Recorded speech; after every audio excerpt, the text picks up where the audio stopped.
Clara snatched the envelope out of the stranger's hand and read her own handwriting, and her blood ran cold. She had written every word on that page. She remembered the night, the silence, the shame of picking up the pen. But she had never mailed it. She was certain of that. She had sealed it, shoved it to the back of the box, and told herself it never happened. Yet this man, this stranger who had just climbed down from a wagon with dust still on his coat, had crossed 300 miles, carrying her most private secret in his breast pocket. "Who gave you this?" she whispered. He looked at her steadily and said, "You did, Mrs. Whitfield. If this story pulled you in, subscribe to our channel and drop a comment telling us what city you're watching from. I want to see exactly how far this letter has traveled." The morning had started like every other morning. Clara Whitfield had survived for 3 years. Before the sun cleared the ridge, she was already outside. She checked the water trough, walked the eastern fence line where a post had been leaning since last winter, and stood for a moment in the cool September air, with her coffee going cold in her hand, looking out at the land her husband had died trying to hold on to. Thomas Whitfield had been dead for 3 years, 4 months, and 11 days. Clara knew the number because she had stopped counting somewhere around month 18, which meant the number had simply frozen there, the way a clock stops when the spring breaks. She didn't grieve the way she used to, that sharp, breathless kind of grief that ambushed her at strange moments in the middle of kneading bread or reaching for his side of the wardrobe before remembering it was empty. That grief had softened into something quieter and in many ways harder to carry. Quiet grief doesn't announce itself. It just settles in and starts to feel like personality. She was 30 years old. Some days she felt 80. She had just come back inside to reheat her coffee when she heard the sound of a wagon coming up the road. Clara set the cup down. Visitors before 7 in the morning were never good news. Visitors out here any time of day usually meant something had gone wrong somewhere and they needed her help, or they were about to tell her something she didn't want to hear. She dried her hands and moved to the window. The wagon that came up her road was not a neighbor's wagon. It was a stranger's rig, a hired livery wagon from the look of it, dusty from a long journey pulled by a bay horse that had clearly been working hard. And sitting on the driver's bench was a man she had never seen in her life. How was tall. She could tell that even before he stepped down, the way he unfolded himself from the bench with the careful deliberateness of someone whose joints had been cramped for a long time. He was broad through the shoulders, wore a dark coat that had once been good quality and still held itself together with dignity, and he carried a worn leather suitcase, and in his other hand, a single envelope. He looked at the house. He looked at it the way a man looks at something he has been picturing in his mind for a long time and is now measuring against the real thing. Clara did not go to the door. She stood at the window and watched him come through the gate, close it behind himself, which meant he had been raised right, or had learned the hard way about leaving gates open around livestock, and walk toward the porch with the straight-backed gait of a man who was nervous but refusing to show it. He knocked. Clara counted to 3 and then opened the door. He was older than she'd estimated from the window. Late 30s, maybe. He had a face that had seen weather, not just sun, but the kind of weather that comes from hard years and quiet suffering. The kind that settles permanently around a man's eyes and the corners of his mouth. His jaw was clean-shaved, not perfectly but recently. His hat was in his hand before she'd fully opened the door. "Mrs. Whitfield," he said. His voice was low and measured the voice of a man who had rehearsed this moment and was now discovering that the rehearsal hadn't prepared him at all. "My name is Elias Carter.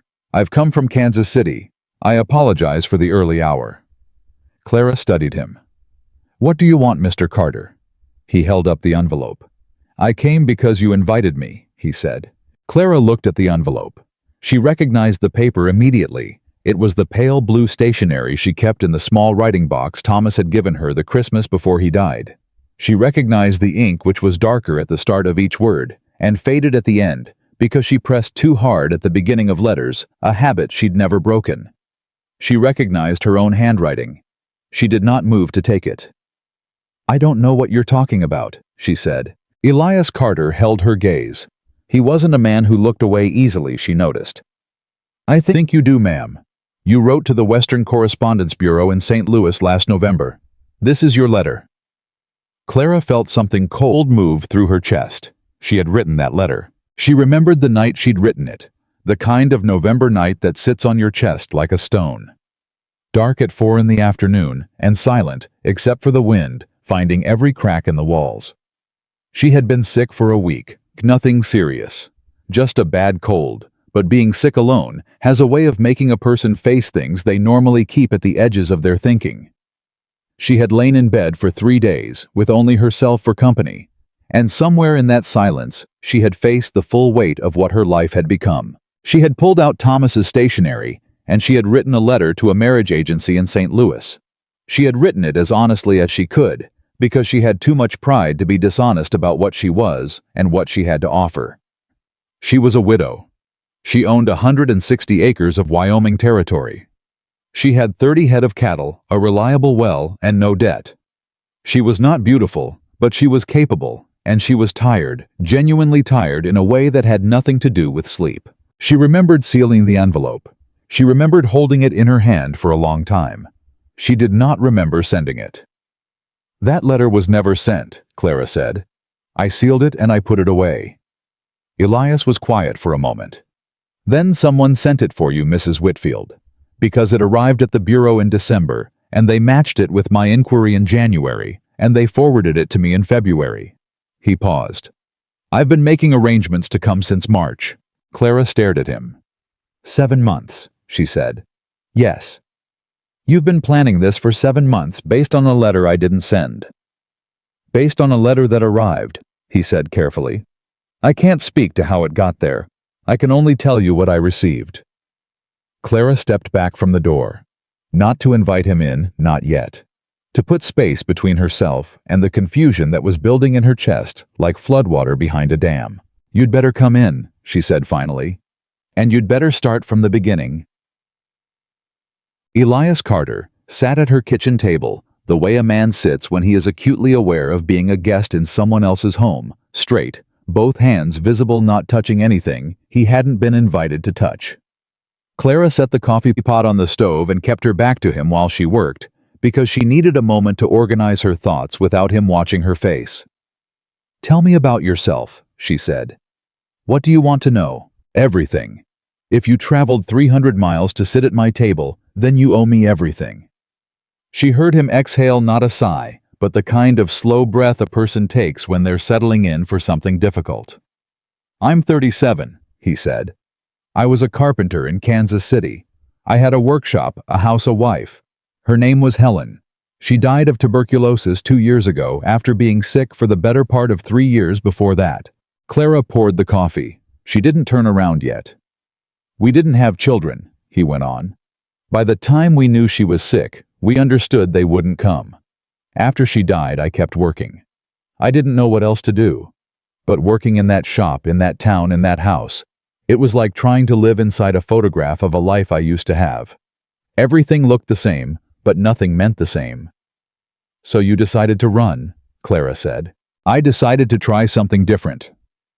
He didn't say it defensively. He said it the way someone says a true thing. "That's not the same as running." Clara turned around and looked at him. "Maybe not." She set the coffee in front of him and sat down across the table. She pulled the envelope toward herself and looked at it again.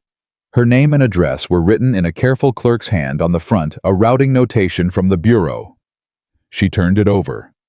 On the back flap, she could see where the seal had been broken, and beneath the break in handwriting she almost didn't recognize as her own, were the words she'd written in the dark of that November night. She had never read it again after sealing it. She had shoved it in the back of the writing box and tried to forget she'd ever been desperate enough to write it. "May I?" she asked, though it was her letter. Elias nodded. She unfolded it and read. Her own words came back to her like something from a dream, recognizable but strange. The way you recognize your own face in a photograph taken when you didn't know you were being watched. "I am not writing this letter because I am hopeless. I am writing it because I am still against all evidence hopeful. I am a woman who has survived the unsurvivable, and I am still here, and I am tired of being here alone. I do not need to be rescued. I have rescued myself. I only ask for someone willing to stand beside a woman who is still standing." Clara folded the letter very carefully and set it on the table. For a long moment, neither of them spoke. "That's a brave thing to write," Elias said quietly. "It was a weak moment," Clara said.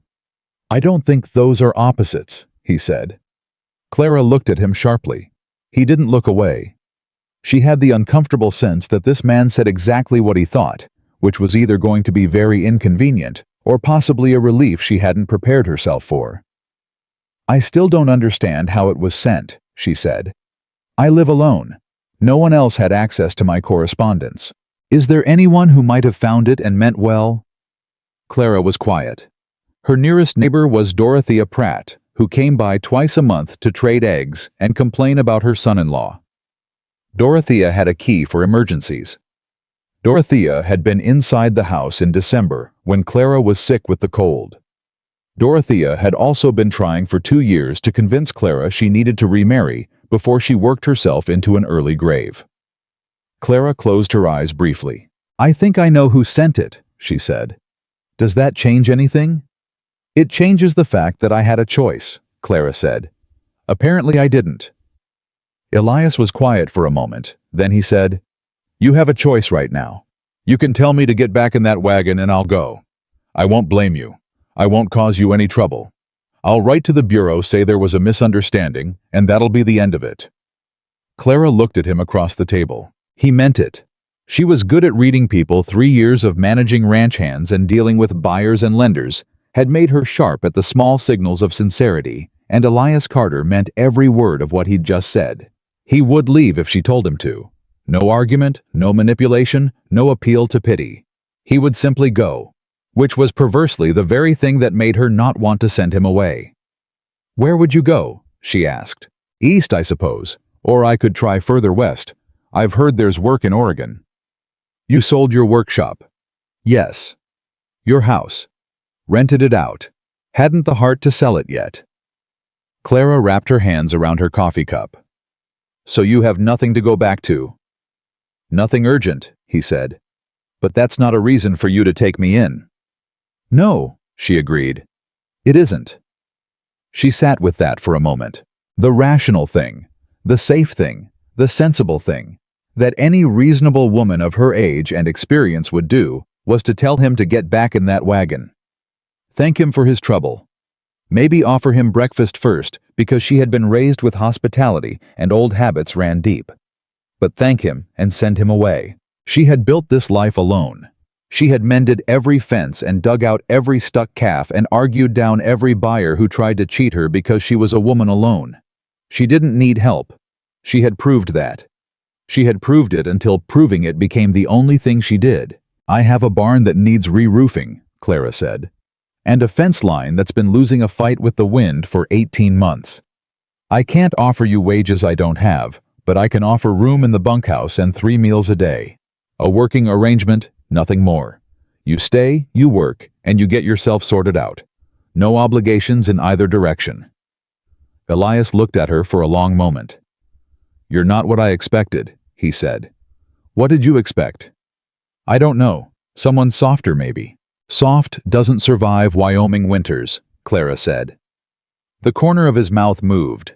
Not quite a smile, something more careful than that. "No," he said. "I imagine it doesn't. So we have an arrangement." He set his coffee cup down and extended his hand across the table. "We have an arrangement, Mrs. Whitfield." Clara shook it. His hand was a carpenter's hand, calloused, strong, steady. The handshake of someone who had been taught to mean what he said. She pulled her hand back and stood up. "I'll show you where the bunkhouse is," she said. "And then I'll show you the barn." The barn was worse than she'd let on. Elias stood inside it and looked up at the roof, and Clara watched his face go through several calculations she couldn't quite read. When he finally looked back at her, he didn't look discouraged. He looked thoughtful. "How long has it been like this?" he asked. "The rot started the spring before last. I patched it with what I had, but patches don't hold forever." "No," he agreed. He walked the perimeter of the interior, not touching anything yet just looking. Looking the way she imagined a doctor looked at a patient, assessing, not judging. "The east wall is sound. The west wall's going to need new boards on the lower section. The roof—" He stopped. Do you have timber? I have money to buy timber. Not a lot, but some. I'd need to see what the lumber yard in town carries before I could give you a number. Fair enough. He moved to the center post and put his hand on it, pressed tested. This is good, he said. This is very good. Whoever built this barn knew what they were doing. My husband built it, Clara said. Elias took his hand off the post. He looked at her. He was a good builder, he said. It was exactly the right thing to say, and Clara hated a little bit that he had said it, because it made it harder to keep her guard up where she needed it. How was, she said. Are you going to be able to fix it?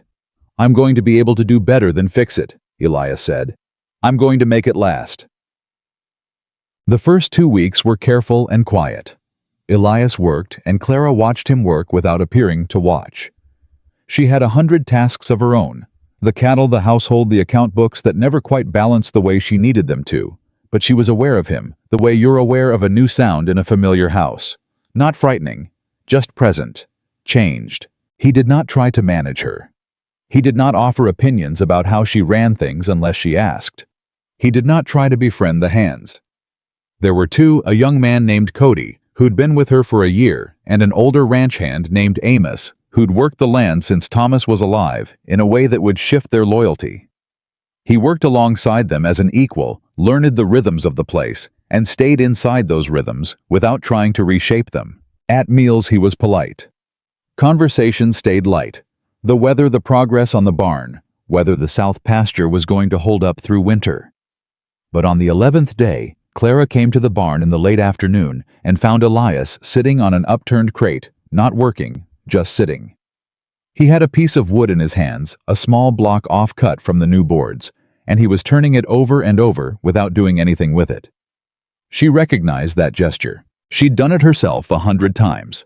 Not doing, just holding. Just reminding yourself your hands still knew how to work even when the rest of you had gone somewhere else. She didn't say anything right away.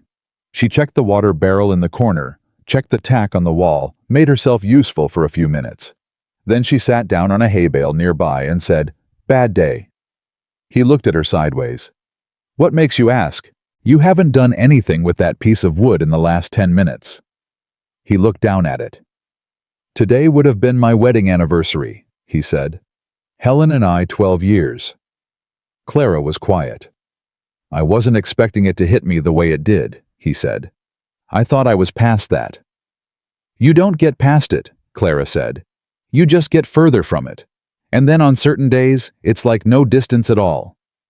He looked at her. "Yes," he said. "Exactly like that." "Thomas's birthday was last month," she said. She hadn't planned to say it. It came out because it was true, and because the room felt safe enough for a true thing. "He would have been 34. I spent the whole morning being furious at him for dying, which I know makes no sense." "It makes perfect sense," Elias said. "I yelled at him," she said. "Out loud, standing in the kitchen. I told him he had left me with a leaking roof and a fence that was losing a war, and 30 head of cattle that needed—" She stopped, shook her head. "It made me feel a little better, actually."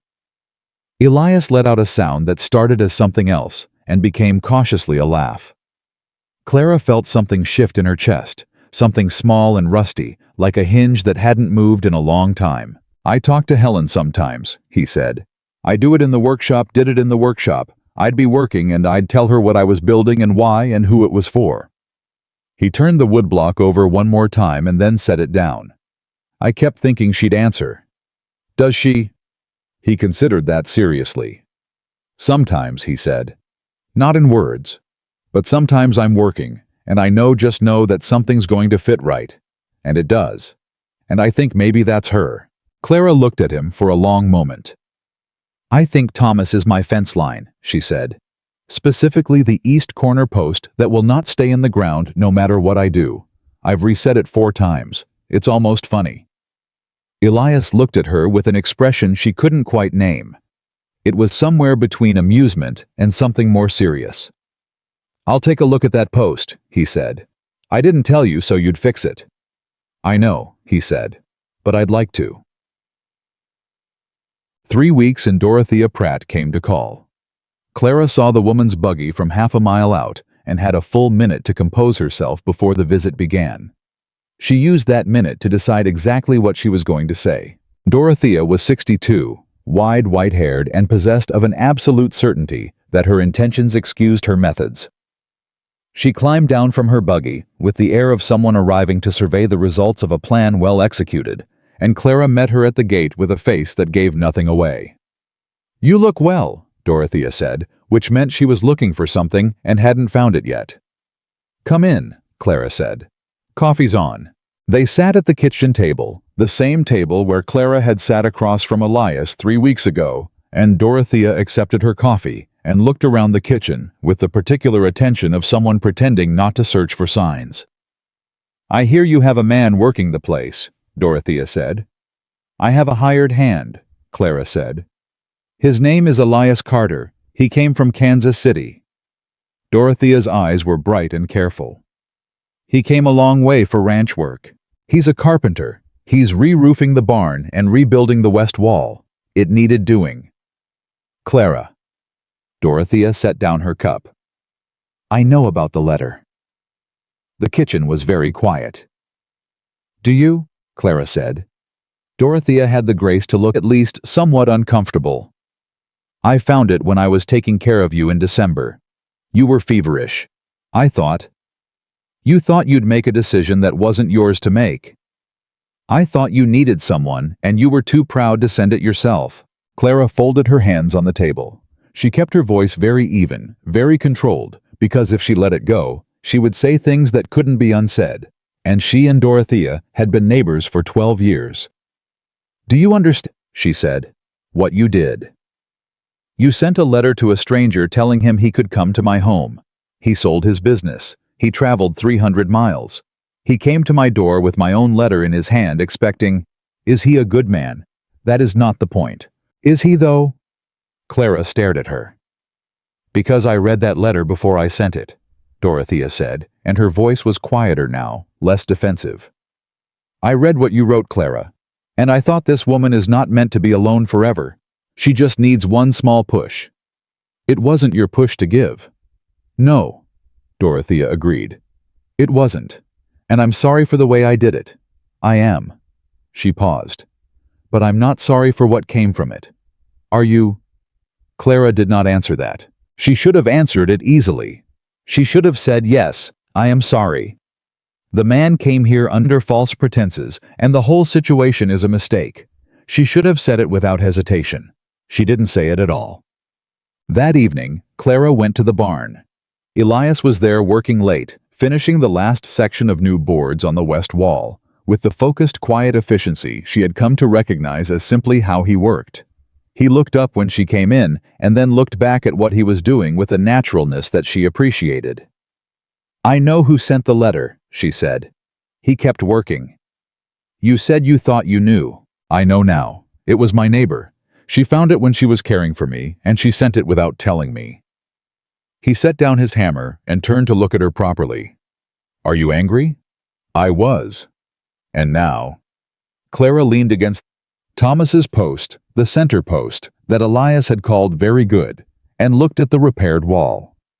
It looked better than it had in 2 years. It looked actually like it might hold. "Now I'm confused," she said. "Which is worse in some ways." Elias waited. "She didn't have the right to make that choice for me," Clara said. "Even if her intentions were good." "No, she didn't. But the fact remains that the letter exists, and you're here." She looked at him. "And the barn is getting fixed." He was quiet for a moment. "Does knowing change anything for you?" Clara thought about it honestly. "It changes the mystery," she said. "I'd been carrying this image of myself as a woman who in her weakest moment had done something brave, reached out across all that distance, sent a letter into the unknown." She paused. "It turns out I didn't actually do it." "You wrote the letter," Elias said. "You wrote every word of it. You sealed it. You kept it."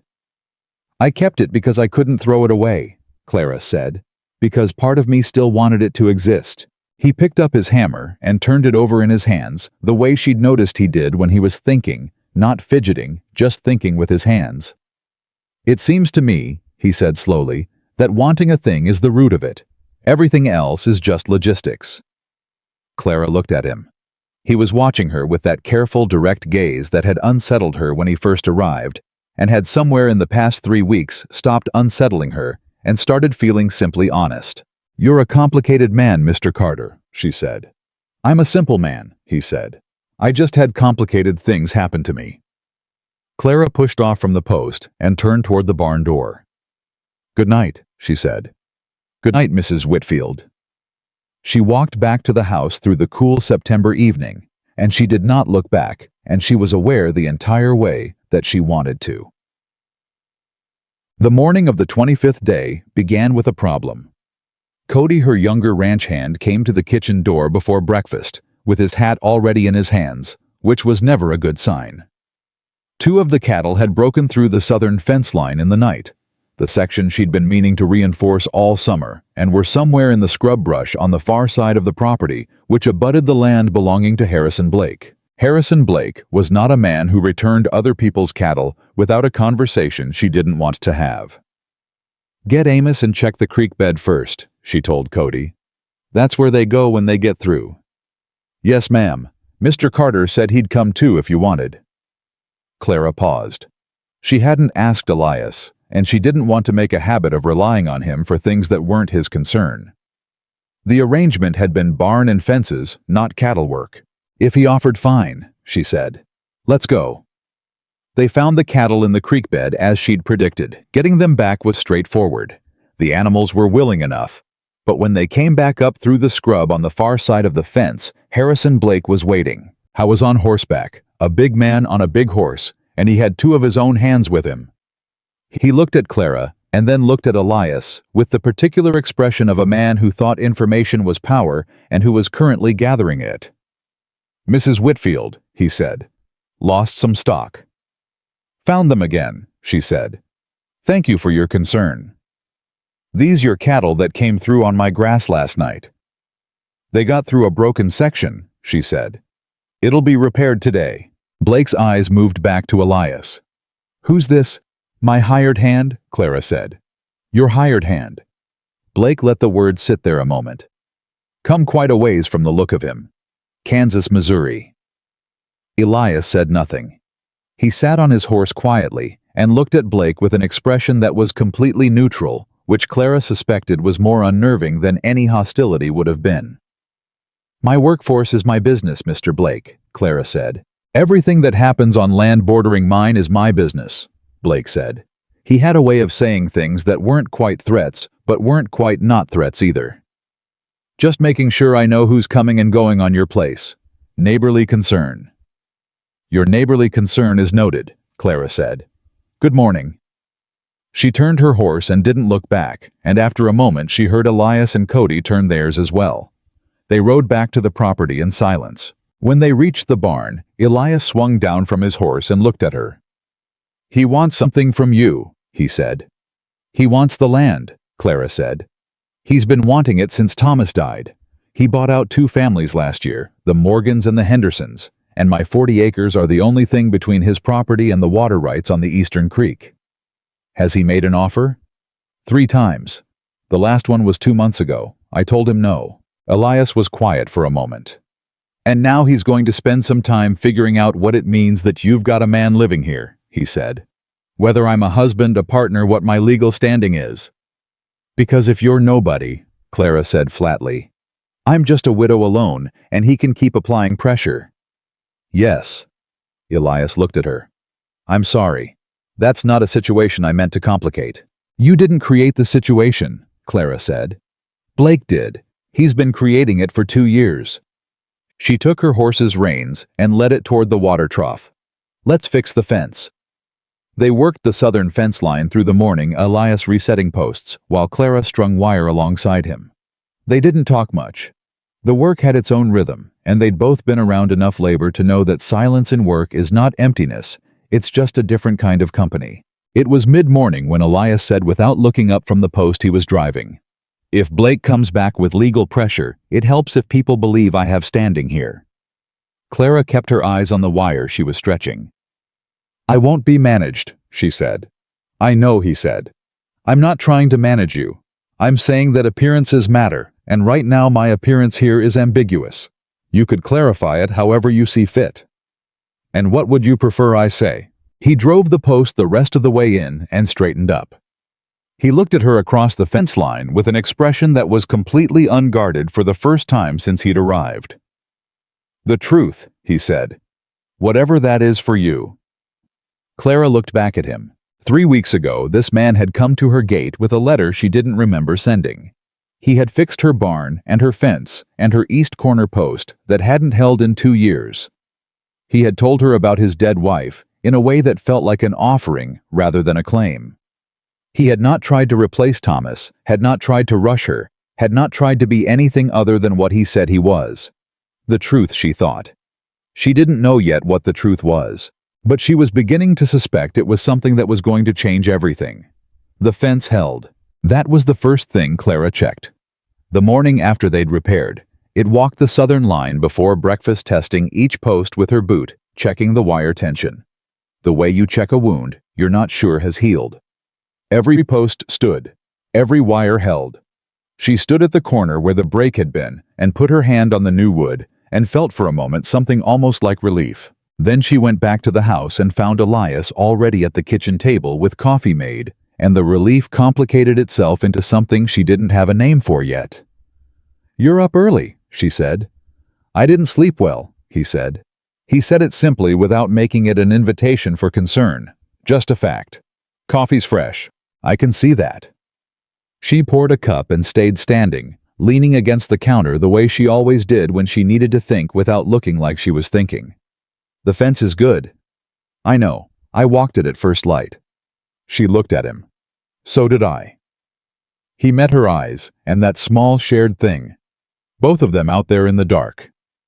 Before sunrise, checking the same line for the same reasons, sat between them like a word neither of them had said yet. Clara drank her coffee and didn't examine it too closely.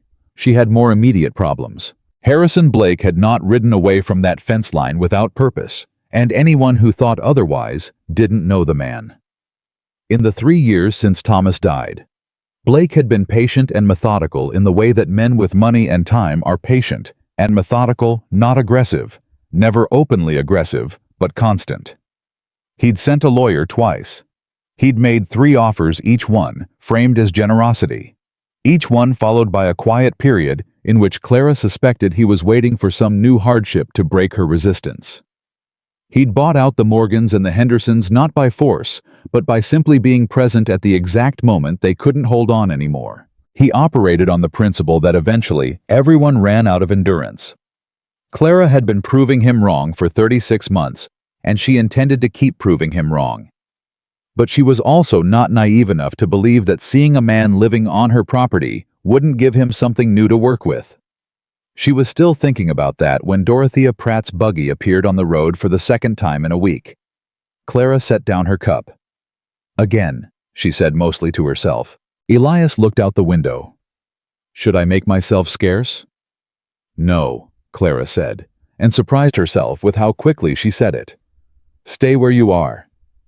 Dorothea came in the way she always came in, like weather inevitable and impossible to redirect once it had started. She took in the scene at the kitchen table with one comprehensive look, and then turned to Elias with the expression of someone who has decided to brazen out an awkward situation through sheer social energy. "You must be Mr. Carter," she said. Elias stood. "Ma'am." "Dorothea Pratt. I'm your neighbor to the north." She extended her hand with the confidence of someone who has never been refused a handshake in her life. "I owe you an apology." Elias shook her hand and waited. "I was the one who sent Clara's letter," Dorothea said. "I did it without her knowledge or permission, and it put you in a difficult position and put her in an impossible one, and I am sorry for that." Elias looked at the woman steadily. "What made you do it?" Dorothea glanced at Clara and then back at Elias, and she did something Clara had almost never seen her do. She looked uncertain. "Because I watched this woman work herself down to the bone for 3 years, she said, and I watched her smile at people and tell them she was fine, and I knew she wasn't fine. Nobody is fine after that kind of loss. Nobody is meant to be." She paused. And the letter, I read it. And it didn't sound like a woman who was broken. It sounded like a woman who was still trying. I thought she deserved someone to meet her halfway. The kitchen was quiet. That wasn't your call to make, Elias said. He said it without anger, just straight. No, Dorothea said. It wasn't. Clara looked at Dorothea with an expression she had carefully calibrated over many years to reveal nothing. Then she pulled out the third chair at her table and said, "Sit down, Dorothea, since you're here." Dorothea sat. She folded her hands on the table. She was, Clara noticed, genuinely nervous, which was not a state Dorothea Pratt occupied often, and which was honestly somewhat satisfying. "Harrison Blake came to see me yesterday afternoon," Dorothea said. That changed the temperature of the room entirely. Clara set down her cup very carefully. "Did he? He came asking questions about Mr. Carter, where he was from, why he was here, what your arrangement was." Dorothea's voice had shifted, still direct, but more careful now. "I told him nothing, Clara. I want you to know that. I told him your affairs were your own, and he could take his questions back to wherever he kept them." "What exactly did he ask?" Clara said. "I wanted to know if Carter was a hired hand or something more. He wanted to know if you were planning to remarry. He wanted to know—" Dorothea paused. "He wanted to know if you'd signed anything with the man, any property agreements, any partnership deeds." Clara and Elias looked at each other across the table. "He's checking to see if my land situation has changed," Clara said. "He's checking to see if there's someone who would complicate a transaction," Elias said. "A husband has legal standing in a property dispute that a hired hand doesn't." "Blake knows the law," Clara said. "He knows exactly what standing you do and don't have." "Which means right now," Elias said, "I have none." That truth sat at the table like a fourth person nobody had invited. Dorothea looked between them. "What are you going to do?" Clara stood up and went to the window. Outside, Cody was moving across the yard with a bucket. Ordinary morning, the kind of morning that shouldn't contain this much weight. She watched him and thought about Thomas, who had built this place with his hands, and about what he would say about Harrison Blake and legal standing, and a carpenter from Kansas City sitting at the kitchen table. She thought he would probably say, "Stop standing at the window and make a decision, Clara." She turned around. "Nothing yet," she said. "We're not going to be rushed into anything because Harrison Blake is making calculations. That's exactly what he wants." "Clara," Dorothea began. "I mean it, Dorothea. He operates on pressure. The moment I react to his timeline, I'm on his terms." She looked at Elias. "We do what we're doing. We work. We don't give him anything to work with." Elias nodded once. He was watching her with that careful, steady attention she'd noticed from the start, not judging, just taking her in, respecting what he saw. "All right," he said. Dorothea left 30 minutes later, looking both chastened and faintly hopeful, which was about the most you could ask of Dorothea Pratt. When her buggy was gone, Clara went to the barn and stood in the middle of it and looked up at the new roof sections and breathed. Just breathed. She had learned in the worst year of her life that sometimes the best you could do was find a quiet place and breathe through the next 5 minutes until the 5 minutes after that became possible. She heard Elias come in behind her. "I can go into town tomorrow," he said. "Talk to the lumberyard about the last materials we need. While I'm there, I could visit the land office. Look at what's on record." She turned around. "What are you looking for?" "I want to know what Blake has been filing," he said. "Men like that, they don't just wait. They lay groundwork. I want to see what kind of groundwork." Clara looked at him for a long moment. "You know about this kind of thing." "I know about men who want things that belong to other people," Elias said. "I had a situation in Kansas City, a property dispute. My shop sat on a corner lot that a developer decided he needed. He spent 8 months building a paper case before I even knew what was happening." He paused. "I almost lost it." "What stopped it?" "I paid attention," he said. "And I found a lawyer who paid more attention." Clara crossed her arms. Not defensively, more like she was holding herself together while she thought. "You never mentioned that." "It wasn't relevant before. It's relevant now." "Yes," he agreed. "It is." She walked to the barn door and looked out across the yard to where the road disappeared over the ridge. Somewhere on the other side of that ridge, Harrison Blake was sitting in his well-furnished house and thinking about her land. "Go to the land office," she said. "And don't be subtle about it. Let them see you looking." Elias was quiet for a beat. "You want him to know you're paying attention." "I want him to know I'm not alone," she said. Elias went to town the next morning, and Clara spent the day with the accounts. She hated the accounts. She was competent at them. She had made herself competent at them because she'd had no choice, but they were a reminder every time she opened the ledger of how precisely she was balanced between managing and failing. This quarter was better than the last. Last quarter had been better than the one before. She was improving slowly in the way that things improve when you work at them without stopping. But there was no cushion, no reserve, nothing that could absorb a serious blow. And Blake knew that. He'd been watching her accounts the same way he watched everything else. She knew it because the last lawyer he'd sent had mentioned figures, her cattle numbers, her crop yield, with a precision that you only got from looking at records.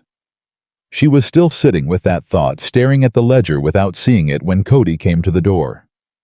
"Man from town, Mrs. Whitfield." She looked up. "Blake's man." "Lawyer," Cody said. "Says his name is Porter." Clara closed the ledger.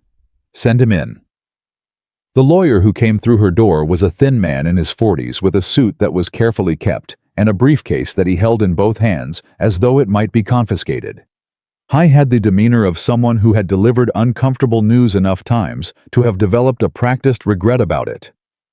"Mrs. Whitfield," he said. "I represent Mr. Harrison Blake. I apologize for calling without notice." "You're here now," Clara said. "Sit down." He sat. He opened his briefcase. He removed a document with the deliberate care of someone who understood that the weight of paper was mostly theater, but knew the theater was important. "Mr. Blake wishes me to convey his continued respect for your situation," Porter began. "Skip the preamble," Clara said. Porter looked at her, then he nodded. "Mr. Blake has become aware of a potential irregularity in the water rights documentation attached to the Eastern Creek access on your property." Clara did not move. She did not change her expression. She simply looked at the lawyer and waited. "Specifically," Porter continued, "there is a question about whether the original water rights grant, which was made in 1879, properly named the landholders in a way that transferred with the deed when your husband purchased the property in 1882. He set the document on the table. "If the grant did not properly transfer, the water access currently in use by your cattle would revert to the territorial commons and would be subject to new application." "And Blake would apply," Clara said. "Mr. Blake is certainly aware of the opportunity," Porter said carefully. "He's been waiting for the right moment to raise this question," Clara said. "And the right moment happened to be immediately after he found out I have a new man working my land." Porter said nothing. "He wants to know if that changes my position on selling," Clara said. "Tell him it doesn't." Porter folded his hands on the document. "Mrs. Whitfield, I want to advise you purely as a matter of professional courtesy that if this question goes to a territorial review, the process is slow and expensive. The burden of proof would rest with you to demonstrate that the rights transferred correctly." "Then I'll demonstrate it," Clara said. "That could take the better part of a year, during which the water access would be frozen pending review," Clara said. "I know how it works." She stood up. "Tell Mr. Blake that I will be looking into the matter with my own counsel. And tell him that I find the timing of his concern about an 8-year-old document to be interesting." Porter put the document back in his briefcase. He stood. He was, she thought, not a bad man, just a hired one, which was its own kind of unfortunate. "Good day, Mrs. Whitfield," he said. "Good day." She walked him to the door and watched him ride out, and then she stood on the porch for a moment and let the full weight of what had just happened settle onto her shoulders. Water rights. Without access to the Eastern Creek, she could sustain maybe half her herd through a dry summer. Maybe. She'd lose cattle, lose income, lose the ability to pay Cody, and Amos and Blake knew all of that. He had calculated all of that. This wasn't a legal question, it was a vice, and he'd just tightened it one turn. She was still standing there when she heard hoofbeats, and Elias came up the road from town. He read her face before he'd finished dismounting. "What happened?" he said. Clara told him. She told him all of it calmly, in order the way she'd learned to report bad news clearly without drama, so the details could be used. When she finished, Elias stood with his hands still holding his horse's reins, and looked at the ground for a moment. "Water rights," he said. "Water rights. What does your deed say?" "I don't remember the exact language. I'd need to look at it." "Then we look at it tonight," he said. "And tomorrow I go back to the land office and look at the original grant." He finally looped the reins over the post and turned to face her fully. "Clara, I need to tell you what I found today." She looked at him sharply. He'd used her first name. He'd been careful about that, very careful, always Mrs. Whitfield, and the shift was so slight and so deliberate that it landed like a change in weather. "Tell me," she said. "Blake filed a petition with the land office in March. He's been requesting a survey of the eastern boundary, your eastern boundary. He told the office there was a question about whether the original survey markers from the homestead grant were accurate." Elias paused. "The petition has been sitting in review for 6 months, standard delay. But it means the moment your water rights question gets filed, it joins an existing process. They'll review both simultaneously." Clara felt something cold in her chest. "He's been building this for 6 months. "Since March," Elias said. 2 months before I arrived." She looked at him. "So he was already moving before he knew about you?" "Yes.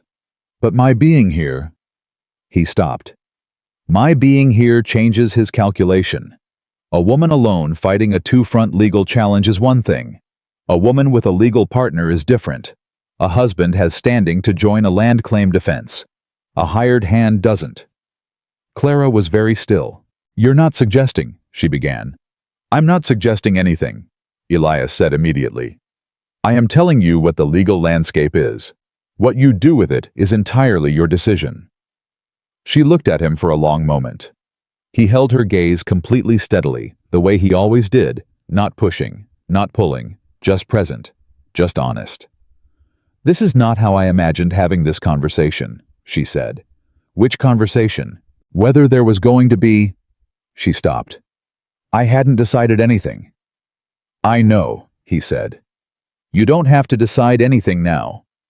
But the situation is asking me to decide faster than I'm ready to."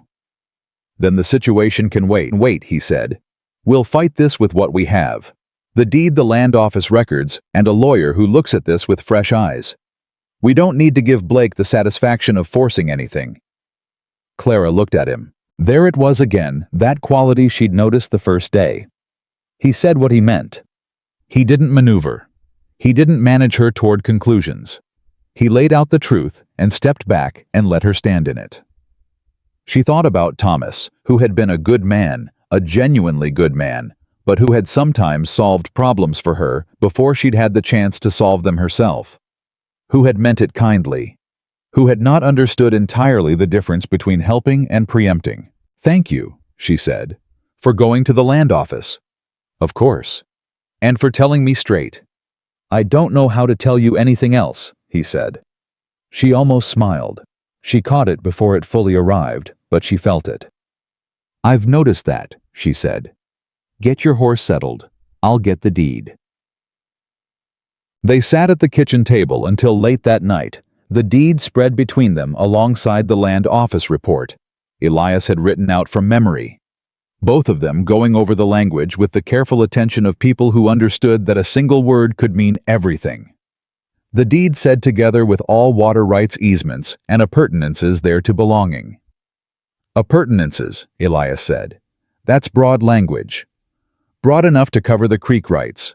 Broad enough to argue it. The question is whether a territorial court would agree that the original grant was included in that language when Thomas bought the property. And we need the original grant to know, which is at the land office, which I can get tomorrow if I ask correctly." He sat back in his chair and rubbed his face. He looked for the first time since he'd arrived tired. Not defeated, just tired, the way a person looks when they've been working hard at something difficult and have arrived at the part where the difficulty refuses to simplify. What do you know about your husband's purchase? Who handled it? A lawyer in Cheyenne, a man named Abernethy. Thomas trusted him. She paused. He died last year. His office. I don't know if it's still operating. Elias looked at her. We should find out. I know. She pulled the deed toward herself and read the relevant language again. Appurtenances thereto, belonging. Thomas had trusted Abernethy to handle the language correctly. Thomas had trusted a lot of things. Can I ask you something? She said. Elias looked up. Why are you doing this? She said. You could have left after I told you about Dorothea. I wouldn't have blamed you. The whole arrangement, it was built on a misunderstanding. You had every reason to walk away. He was quiet for a moment. I had nowhere urgent to be, he said. That's not an answer. He looked at her directly. Because what I read in that letter was real, he said. Whoever sent it, and however it got to me, those words were yours. That woman is real, and I came a long way to meet her. He paused. I haven't been disappointed. Clara looked down at the deed. The kitchen was very quiet. The lamp between them was burning low. You should know, she said carefully, that I haven't. She stopped, started again. This isn't something I know how to do quickly. I know, he said. I'm not in a hurry. Blake may force the issue. Blake doesn't get to decide our timeline, Elias said. He decides his own moves. We decide ours. Ours. The word was there on the table between them, like the deed, like the lamp, like the whole long, careful evening present, undeniable waiting. Clara folded the deed along its original creases. Go get some rest, she said. We have an early start. He stood, took his hat from the back of the chair. Clara. She looked up. I meant what I said about not being disappointed, he said. She held his gaze for just a moment, one breath longer than was necessary. Good night, Mr. Carter, she said. He nodded once and left. She sat at the table alone for a while after he'd gone, listening to the sound of the ranch settling around her, all its familiar creaks and silences. The deed was in her hands. The lamp was burning down. Outside, the Wyoming dark pressed against the windows, the same dark it had always been. But the kitchen felt different than it had a month ago. It felt, she thought, with something between recognition and fear occupied. Not in the way it had been occupied when Thomas was alive. That was a different presence entirely, and she was not going to confuse the two. But occupied in the way a house feels when someone else knows where everything is, knows the sound of the door, knows which chair to take without being told. She hadn't noticed when that had happened. The fact that she hadn't noticed was the most frightening thing of all. She blew out the lamp and went to bed, and lay there in the dark, thinking about a word he had said, without meaning to emphasize it, a word that had landed anyway, clean and quiet as a stone into still water. Ours. She didn't sleep for a long time. Elias came back from the land office on a Thursday with a folder of documents and an expression that told Clara the news was both better and worse than they'd hoped. She didn't ask him in the yard. She waited until he'd seen to his horse washed up at the pump and come through the kitchen door, because she had learned in 30 years of living that bad news delivered in stages was still bad news, and there was no point meeting it halfway when you could meet it fully prepared. She poured coffee. She set the cups down. She sat across from him and said, "Tell me." He opened the folder. The original water rights grant from 1879 was issued to a man named Caleb Murdoch, he said. Murdoch homesteaded the eastern parcel and filed the water access claim the same year. In 1881, Murdoch sold the land to a man named Patterson. Patterson sold to Thomas in 1882. 2 transfers before Thomas, Clara said. Yes, and here's where it gets complicated. He turned one of the documents toward her. The grant language in 1879 specifies that the water rights are attached to the parcel. The deed from Murdoch to Patterson. This one uses the word appurtenances the same way Thomas's deed does. Both transfers assume the rights travel with the land. So what's Blake's argument? Clara said. Blake's argument, or rather Porter's argument, which is Blake's argument in better language, is that Murdoch's original grant contained a notation that the rights required reaffirmation with each transfer. A single line. It was inserted by the territorial office clerk as a standard condition on grants of that period. Elias turned another page. Most people who did these transfers didn't know it was there. Most lawyers who handled them didn't check. Abernethy didn't check, Clara said. Abernethy's name is on Thomas's deed of purchase. The kitchen was very quiet. Clara looked at this document. The notation was there just as Elias described, a single line of clerk's handwriting, beneath the formal grant text, precise and small and devastating. Water rights herein granted, subject to reaffirmation upon conveyance of property to subsequent holders. Reaffirmation, she said. What does that mean in practice? It means that when Murdoch sold to Patterson, Patterson should have filed a reaffirmation claim with the territorial office. And when Patterson sold to Thomas should have done the same. Elias paused. Neither of them did. And Abernethy, when he handled Thomas's purchase, either missed it or considered it a technicality not worth addressing.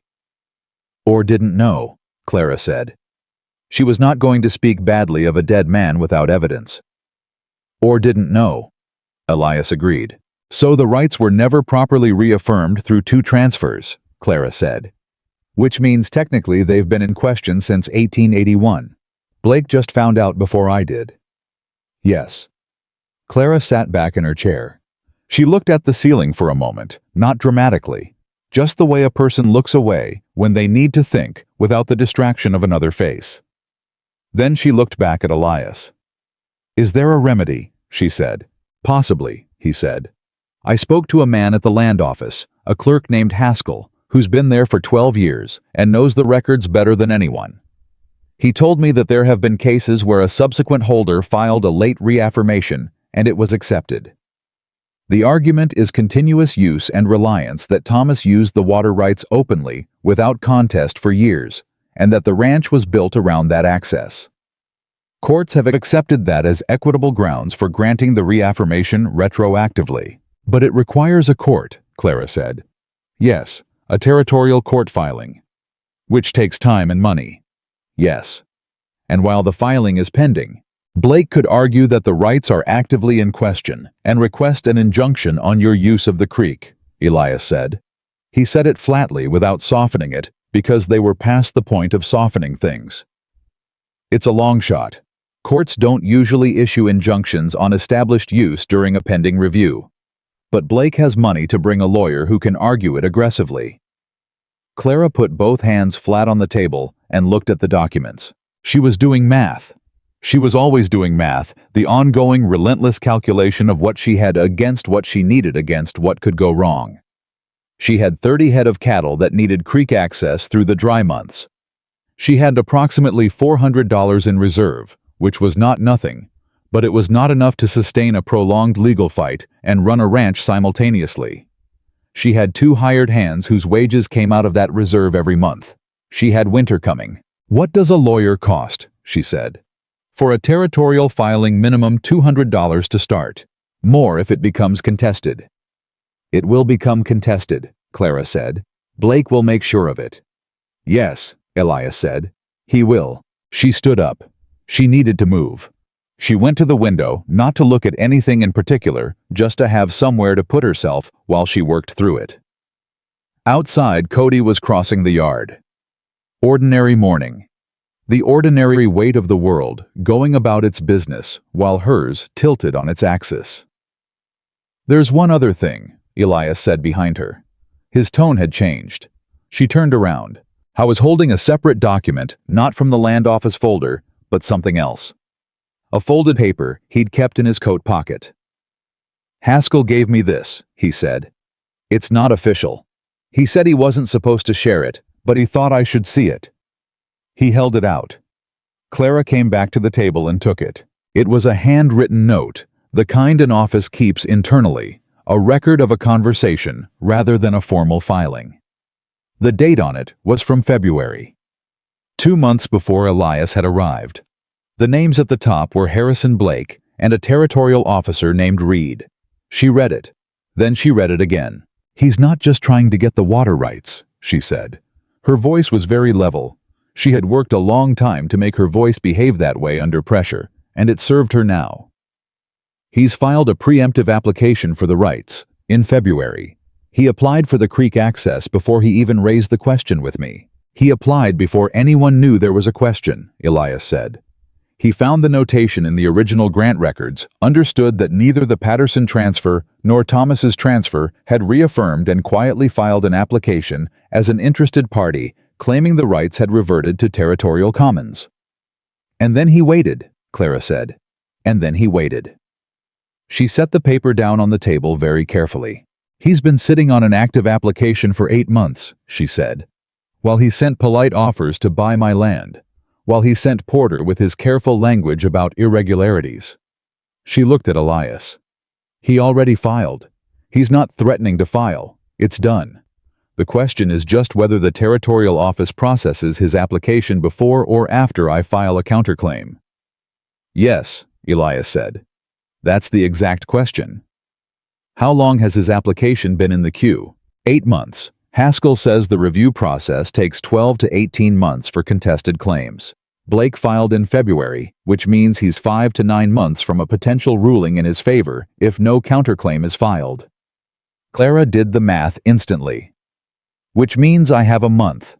Maybe 6 weeks before his application ages enough that a counterclaim becomes much harder to argue. That's Haskell's read, Elias said. He's not a lawyer, but he's seen enough of these to know how they move. Clara looked at the document. She looked at Elias. She looked at the folder of records spread between them on the table that Thomas had built in 1883 in the kitchen of the house. Thomas had built in 1882 on the land Thomas had died trying to hold in 1884. Blake planned this, she said. Carefully, over time. He's been building this case since before he ever sent a lawyer to my door. Yes, Elias said. And he let me think I was winning, she said. Every time I said no to his offers, he smiled and went away, and I thought I was holding the line. Her voice stayed level, but something behind her eyes was blazing. I was never holding the line. He was just letting me believe I was while he dug underneath it. Clara. She looked at him. You are still holding the line, he said. The filing isn't a ruling. His application isn't a decision.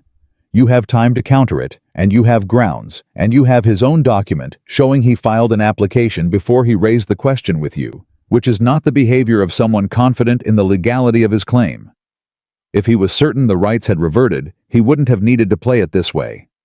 He would have filed openly and served you notice. She stared at him. I was right. She could see it the moment he said it, the gap in Blake's strategy that his very secrecy had created. He filed quietly because he wasn't sure he'd win in a fair contest, she said. He filed quietly because he was hoping you'd never find the notation, Elias said. He was going to let his application process wait for the ruling and then come to you with a done deal. Not a threat, a fact, that you'd have no recourse against. Except Haskell gave you the note, Clara said. Except Haskell gave me the note. Clara breathed. One full deliberate breath. Why would Haskell do that? She said. He doesn't know us. Elias was quiet for a moment. He knew Thomas, he said. He said your husband filed his original deed with him in 1882. He said Thomas brought him a piece of furniture afterward, a small cabinet for his office as a thank you. He said a man who brings a handmade cabinet is a man worth remembering. Clara felt something move through her chest that she hadn't expected. It moved fast and was gone, but it left a warmth behind it, like the feeling after a fire has died down. Thomas and his cabinets. Thomas and his handshakes. Thomas who made friends everywhere he went because he treated everyone like they mattered. He's still taking care of this place, she said quietly. Not to Elias, not really. Just to the room. Elias heard it anyway. He said nothing. He just gave her the moment. Then, we need a lawyer by end of week. I know, she said. There's a man in Laramie. His name is Garrett. Thomas used him for a grazing dispute 2 years before he died. He's good. Can you get him a message today? Cody can ride to town and send a telegraph. Then do it now, Elias said. Before anything else. She was already moving toward the door. Cody rode to town. The telegraph went out by noon. By mid-afternoon, a reply had come back. Garrett would come to the ranch in 3 days' time. 3 days was 3 days. Clara filled them with work, the way she always filled difficult waiting, by doing every task she'd been putting off, because motion was the only thing that kept the fear from sitting down and making itself comfortable. She and Elias worked the south pasture, checked the herd, repaired a second section of fence line that Amos had flagged. They worked side by side in the way they'd settled into over the past weeks, not performing partnership, just moving through the same tasks, in the same space, with the natural coordination of people who had started to understand each other's rhythms without discussing it. On the second day, while they were working the pasture fence, Amos rode up beside Clara and said quietly and without preamble, "You need to know something." Clara looked at him. Amos was 61 years old and had been on this land since before Thomas bought it. He'd worked for the previous owner, Patterson, and stayed on when Thomas took over. He had the face of a man who had weathered decades without complaint, and the demeanor of someone who chose his words as carefully as a man loading a gun. "What is it?" Clara said. "Blake's man came to see me," Amos said. "2 days ago while you were in the house with those papers." Clara was very still. "What did he want?" "He asked me questions about the property, how long I'd worked it, whether I thought you were managing well." Amos paused. "He asked about Mr. Carter, where he came from, why he was really here, what kind of claim he might have to the land." "What did you say?" "I said it was none of his business," Amos said, "and then I told him to get off the property." Clara looked at Amos for a moment. "Thank you for telling me." "There's more," Amos said. She waited. "He offered me money," Amos said, "to report back to Blake about what happens on the ranch, what decisions get made, comes and goes." His voice didn't change in register. It was the same dry, measured tone he used for everything. "I turned it down. But I thought you should know he asked." Clara felt something cold and sharp in her chest. Not surprise exactly. More like confirmation of a suspicion she'd had and hoped wasn't real. "Blake is building a surveillance operation on his own neighbor," she said. "Apparently so. I appreciate you telling me, Amos, and I appreciate what you did." "I've been on this land for 11 years, Amos said. "I knew your husband since before he had this place. I'm not going to work against his widow." He paused. "I just want you to know what you're dealing with." He rode back toward the herd. Clara stood at the fence line and looked at the distance. Elias came up beside her a moment later. He'd heard enough. "He's trying to isolate you," Elias said. "Compromise your people, find out what you know, track your counter moves before you can make them." "He thinks I'm going to panic," Clara said. "He thinks the legal pressure and the money pressure and the constant encirclement, he thinks eventually it breaks a person." "Does it?" She looked at him. "Not this person." Elias nodded. Not like he was reassured, like he'd known that already and was simply confirming it. "We need to talk about something before Garrett arrives," he said. His voice had the quality it got when something was important, slightly quieter, more deliberate. She'd learned to recognize it. "Say it," she said. "Garrett is going to ask about our arrangement," Elias said. "He's going to want to understand who I am here, what legal standing I have, because it affects how he builds the counterclaim defense." Clara looked ahead at the fence line. "I know." "And I need to know what you want to tell him," Elias said. "Before he gets here, so we're not making decisions in the room with a lawyer watching us figure it out." Clara was quiet. She had been thinking about this for 2 days. She had been thinking about it since the night Elias said ours without noticing he'd said it. She had been circling the question the way you circle something you're not sure is safe to approach. Not avoidance exactly, but caution. Caution born from knowing that some decisions once made change the shape of your life permanently. "What do you want to tell him?" she said. Elias turned to look at her. She could feel it without looking back. "I want to tell him the truth," he said. "But I need to know what the truth is for you." Clara finally looked at him. I was standing close enough that she could see the fine lines at the corners of his eyes, the ones that came from years of squinting into sun and grief in equal measure.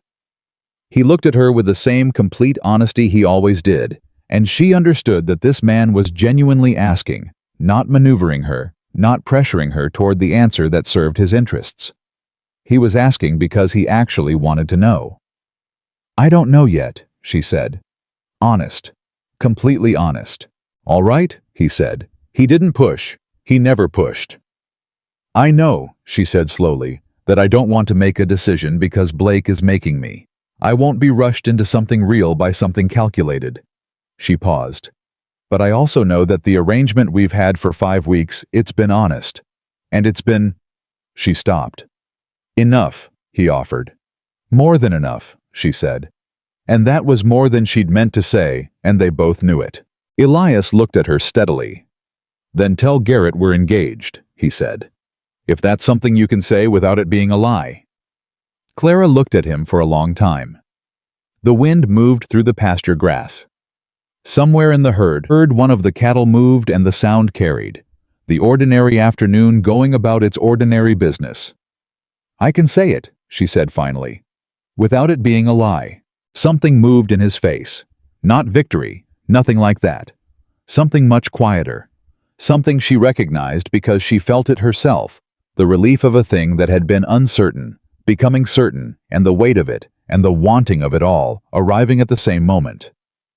"All right," he said for the second time. But this time it was different. They walked back toward the house together, not touching, not saying anything more about it, but the distance between them had changed. It was the same distance in feet. It was entirely different in every other way. Garrett arrived on a Friday morning, a compact man in his 50s with a gray beard and the alert measuring gaze of someone who had spent decades reading rooms and people simultaneously. He shook Clara's hand first, then Elias's, and he asked his questions with precision and listened to the answers with complete attention. Clara laid out the situation, the deed, the grant notation, Blake's preemptive application, Haskell's note. She laid it out clearly and in order and let the facts carry their own weight. Garrett read every document without speaking. When he finished, he looked up and said, "He's clever." "He's been planning this a long time," Clara said. "Yes," Garrett said. "The preemptive application is the move. Everything else, the offers the lawyer visits, the survey petition, that's theater. The real move was filing quietly in February and waiting for the clock to run." He tapped Blake's application document. "The good news is that this document is also his vulnerability." "Because he filed without notifying me," Clara said. "Because he filed without notifying you, and because the nature of his filing implies he believed the rights had lapsed, which they haven't under continuous use doctrine, regardless of the notation." Garrett set the document down. Continuous use doctrine holds that when a right has been openly exercised without contest for a period of 10 years or more, the holder of that right is entitled to an equitable presumption of validity. Your husband used that creek access from 1882 until he died. You've used it since. That's going on 7 years of open, continuous, uncontested use. "It's not 10 years, Elias said. "It's not 10, Garrett agreed. "But 7 years of continuous use combined with the original deed language, and the fact that both predecessor transfers used equivalent language gives us a credible, equitable argument. It's not a guarantee, but it's a real contest." He looked between them. "And the fact that Blake filed secretly without serving notice to an active user of the rights is itself a procedural problem in his application. A court may take a dim view of that." "Will they?" Clara said.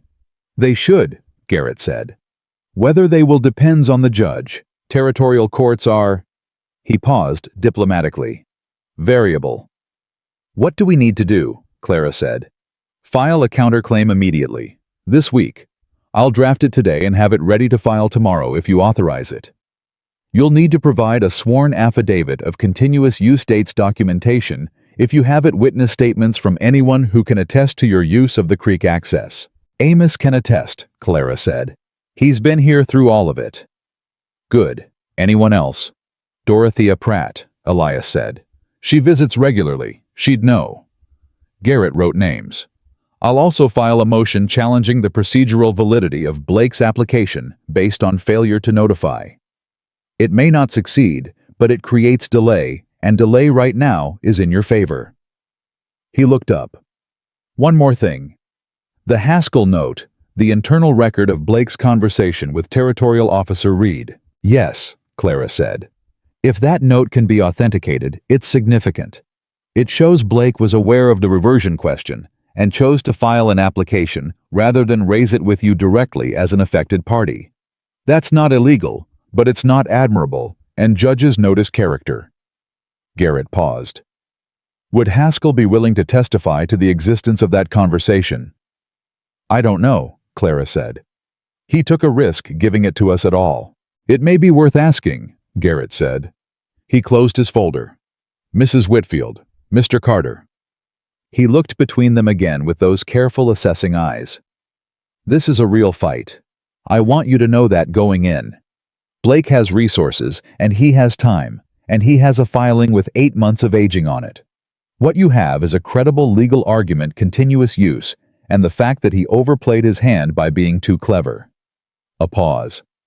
In my experience, people who try to win before the fight starts often don't know how to fight when it becomes one. Clara looked at him. How much is this going to cost? Garrett named a number. It was exactly as much as she'd feared. She didn't flinch. When can you file? Tomorrow. File tomorrow, she said. Garrett nodded. He gathered his papers. He stood, shook their hands again, and turned to go. He stopped at the door. One more thing, he said. He was looking at Elias. You're standing in this matter. If there are further proceedings, it will strengthen the counterclaim to have a clear legal relationship established between yourself and Mrs. Whitfield. Courts respond to clarity. Elias looked at Clara. Clara looked at Garrett. We're aware, she said. Good, Garrett said, and left.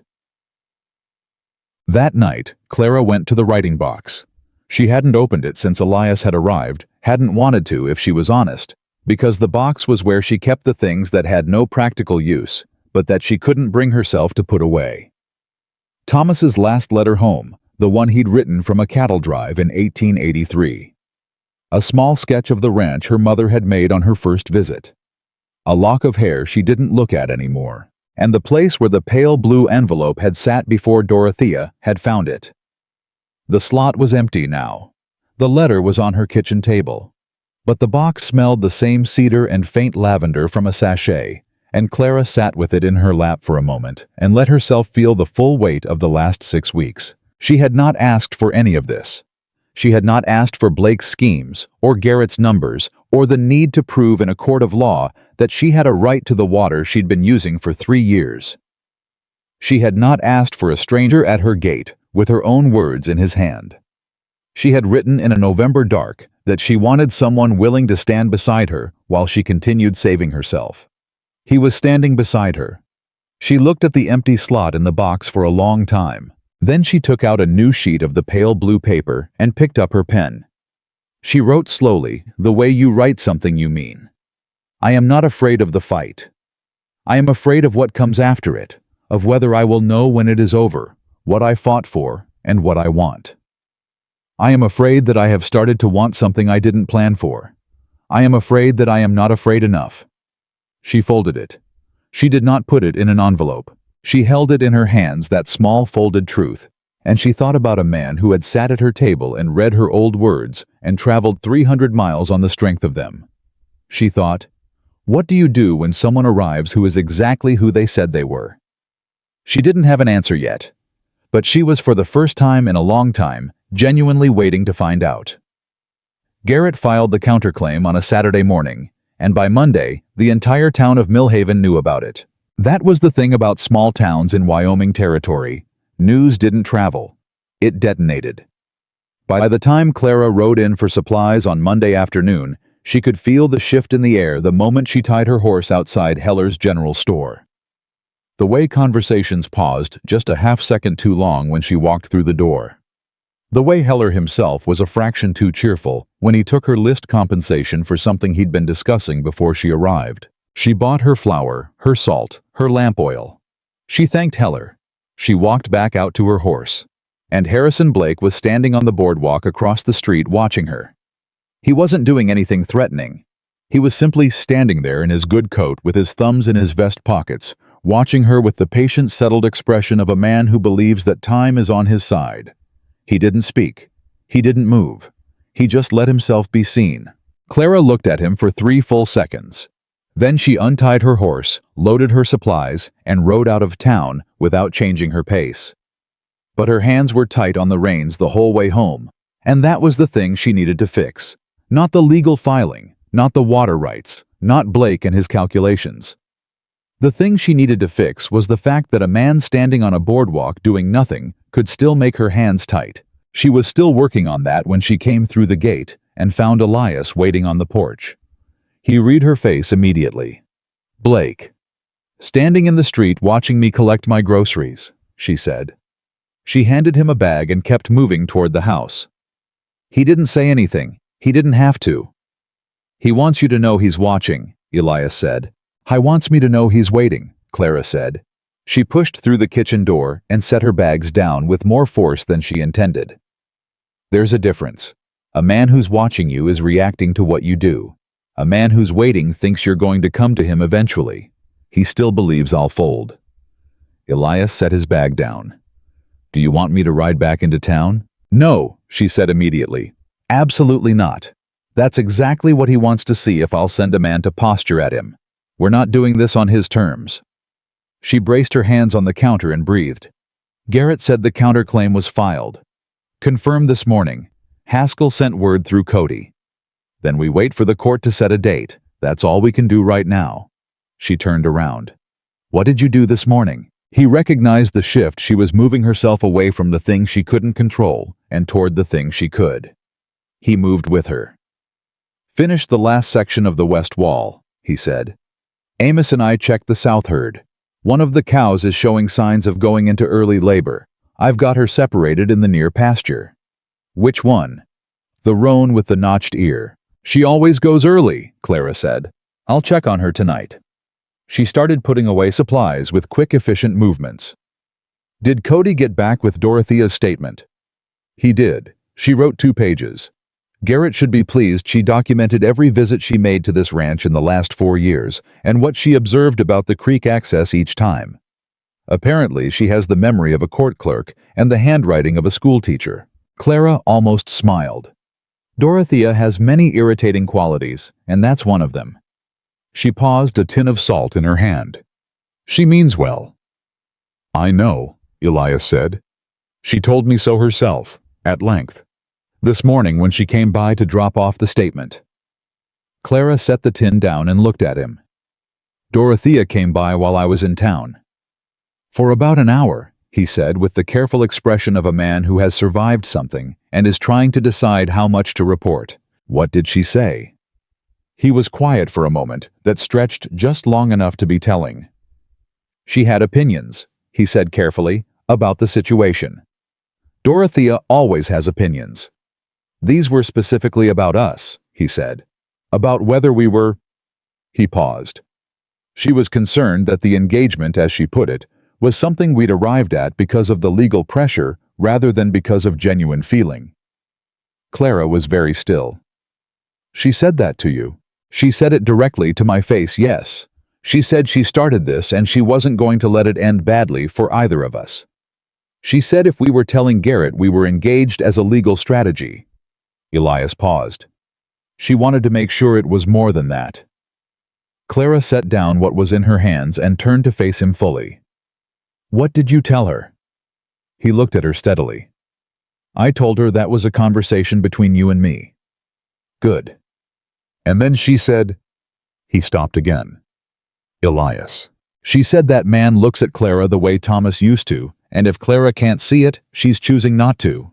He said it plainly, without editorializing, just the words exactly as Dorothea had said them. The kitchen was absolutely silent. Clara looked at him. He didn't look away. He never looked away from difficult things. She had come to understand that about him.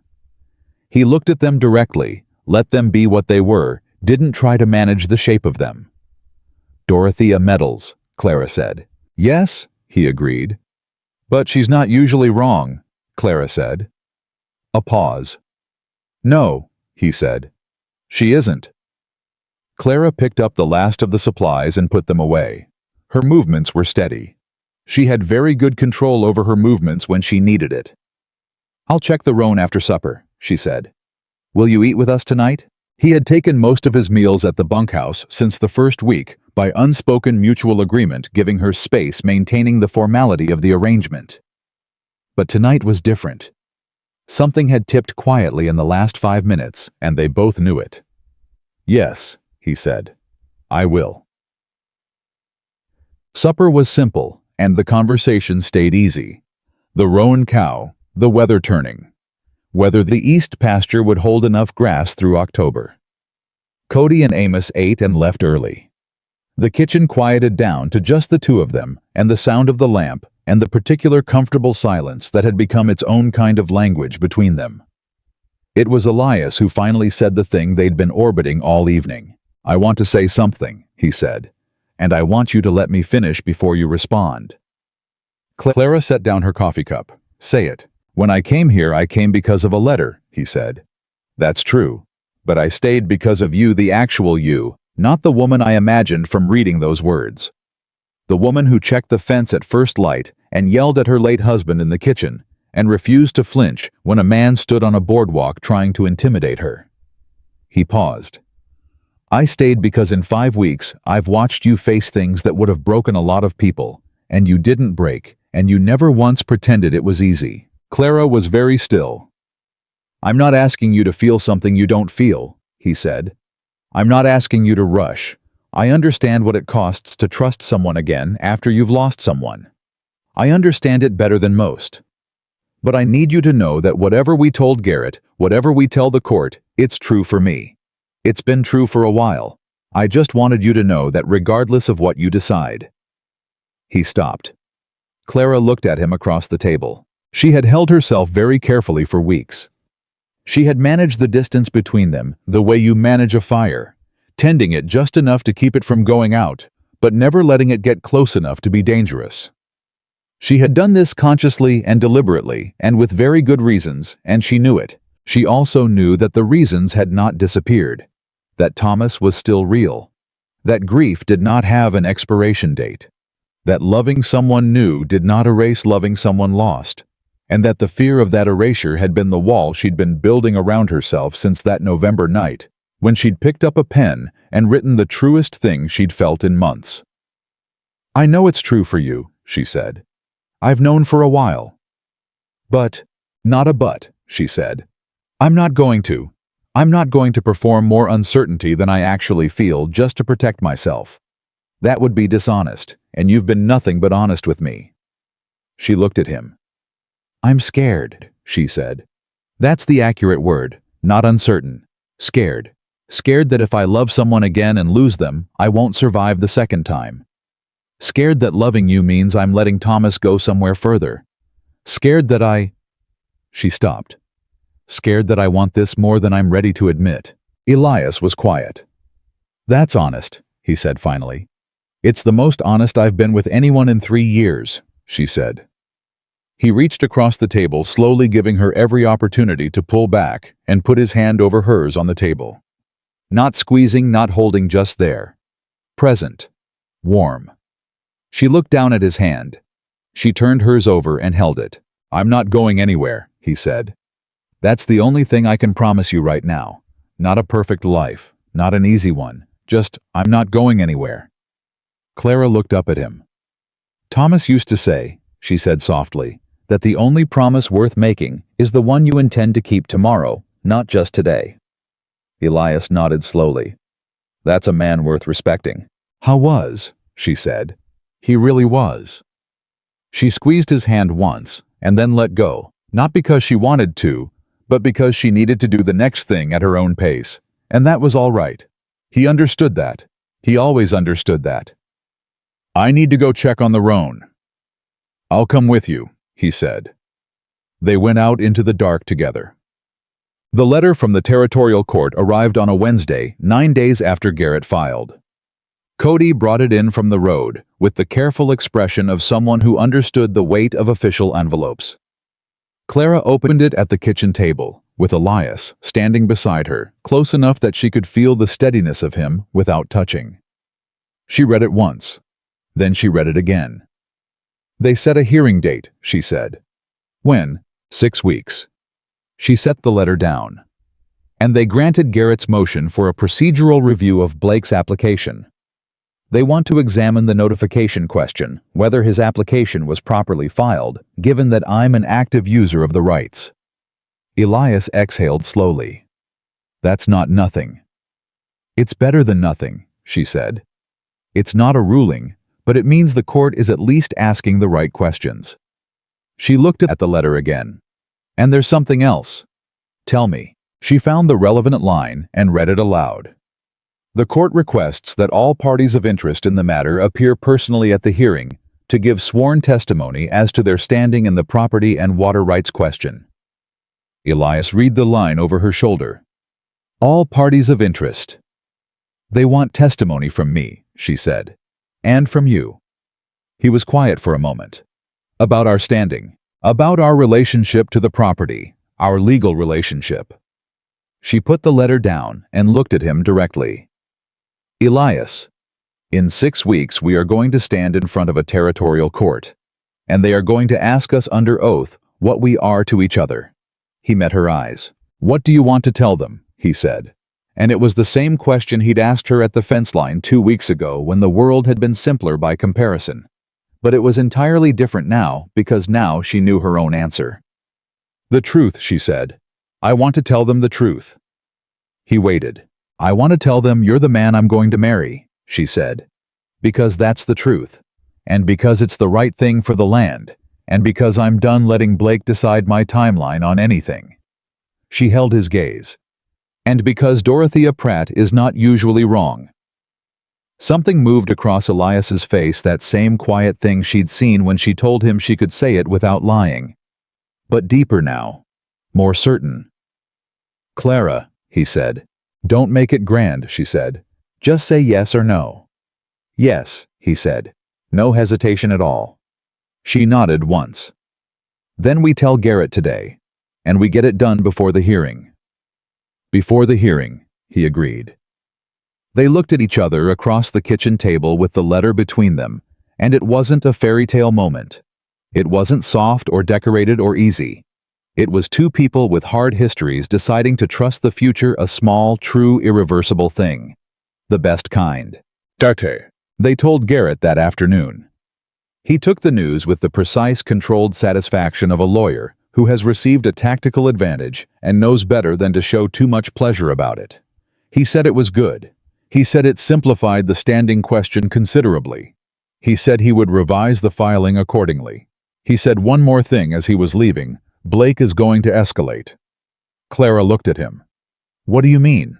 When a man like Blake sees the ground shifting under a scheme he's been building for 8 months, he doesn't accept it quietly, Garrett said. He finds a new angle. He applies a different kind of pressure. He paused. Be careful about who you talk to and what you sign between now and the hearing, and be aware of your surroundings. After he left, Clara stood on the porch and turned that warning over in her mind. She didn't have to wait long for it to become relevant. 2 days later, Cody came to find her with a look on his face that she had learned to associate with things she didn't want to deal with. Ryder just came from the Hendersons' old place, Cody said. Says there's a problem with the survey stakes on the north boundary. Somebody moved them. Clara stopped. Moved them. Pulled them and reset them. About 40 feet into your property. Cody paused. The writer says Blake's men have been working that boundary since yesterday. Clara looked at Elias. Elias was already picking up his hat. Get Amos, she said. They rode to the north boundary in under 20 minutes. And what Clara found there turned the cold in her chest to something harder. 4 survey stakes, the original iron markers that delineated the northern edge of her property, had been pulled and reset 40 feet south. New stakes freshly driven. Blake's stakes with Blake's survey tape marking a new line. Blake's man was still there.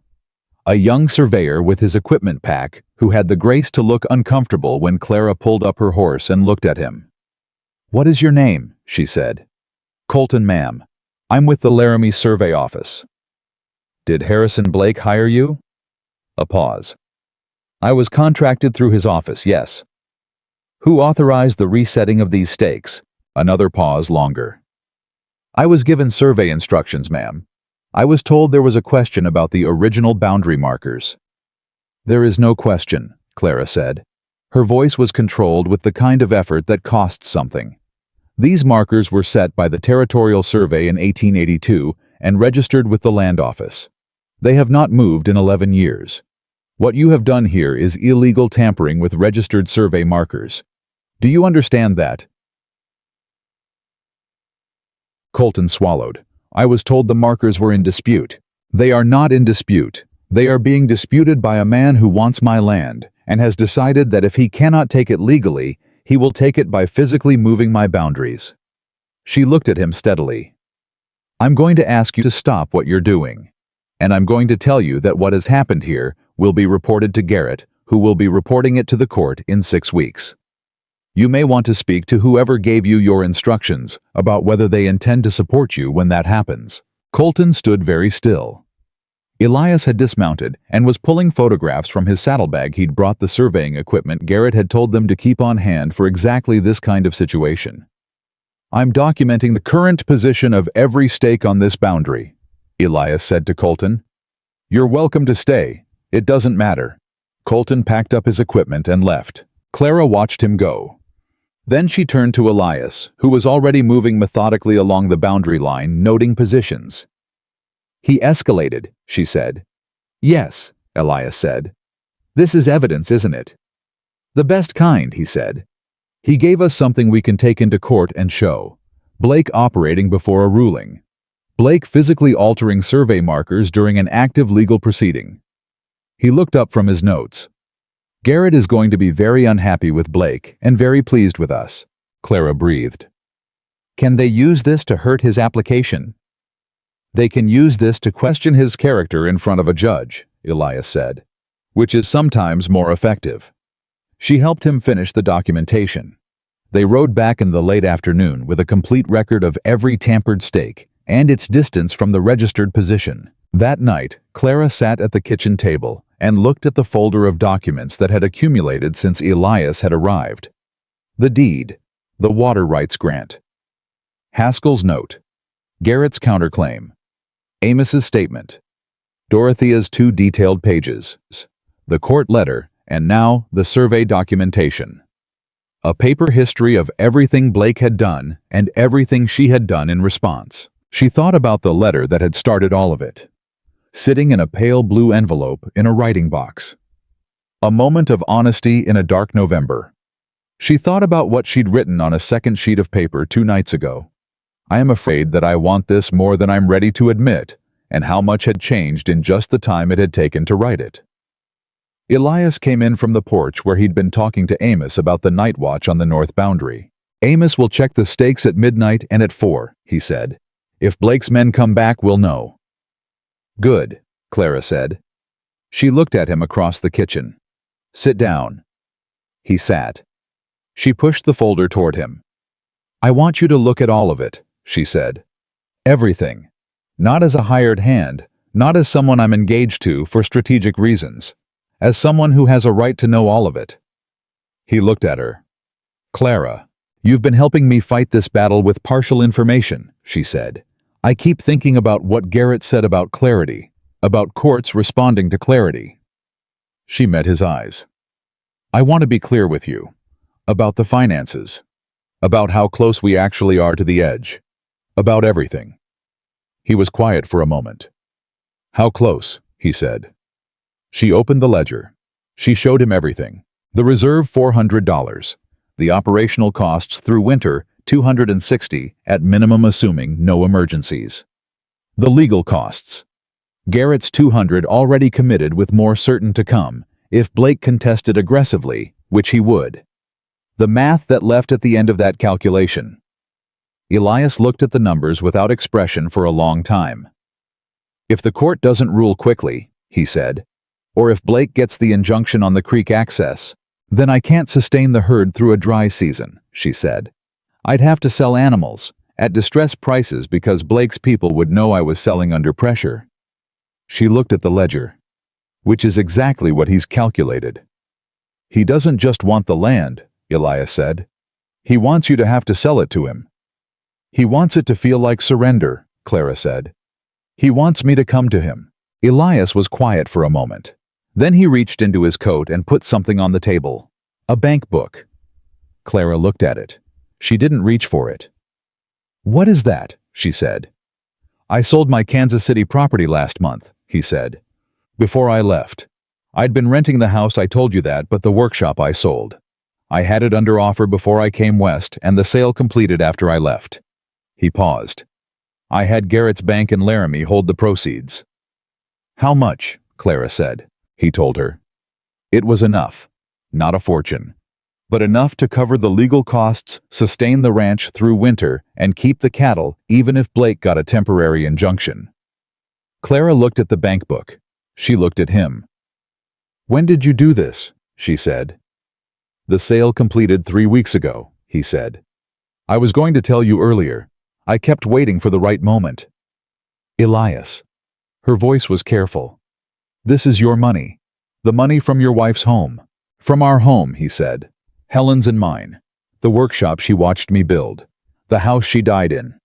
He paused. "And she knew me better than anyone ever has. And I think—" He stopped, steadied himself. "I think she would have told me to use it for something real. Something that mattered." Clara could not speak for a moment. She had held herself together through Blake's lawyer and Blake's survey crew, and 6 weeks of pressure, and the full weight of the ledger. She had held herself together through all of it. But this. "I can't take your money," she said. "This isn't a loan I can guarantee repaying." "It's not a loan," he said. It's what a husband does, if that's what I am." He held her gaze.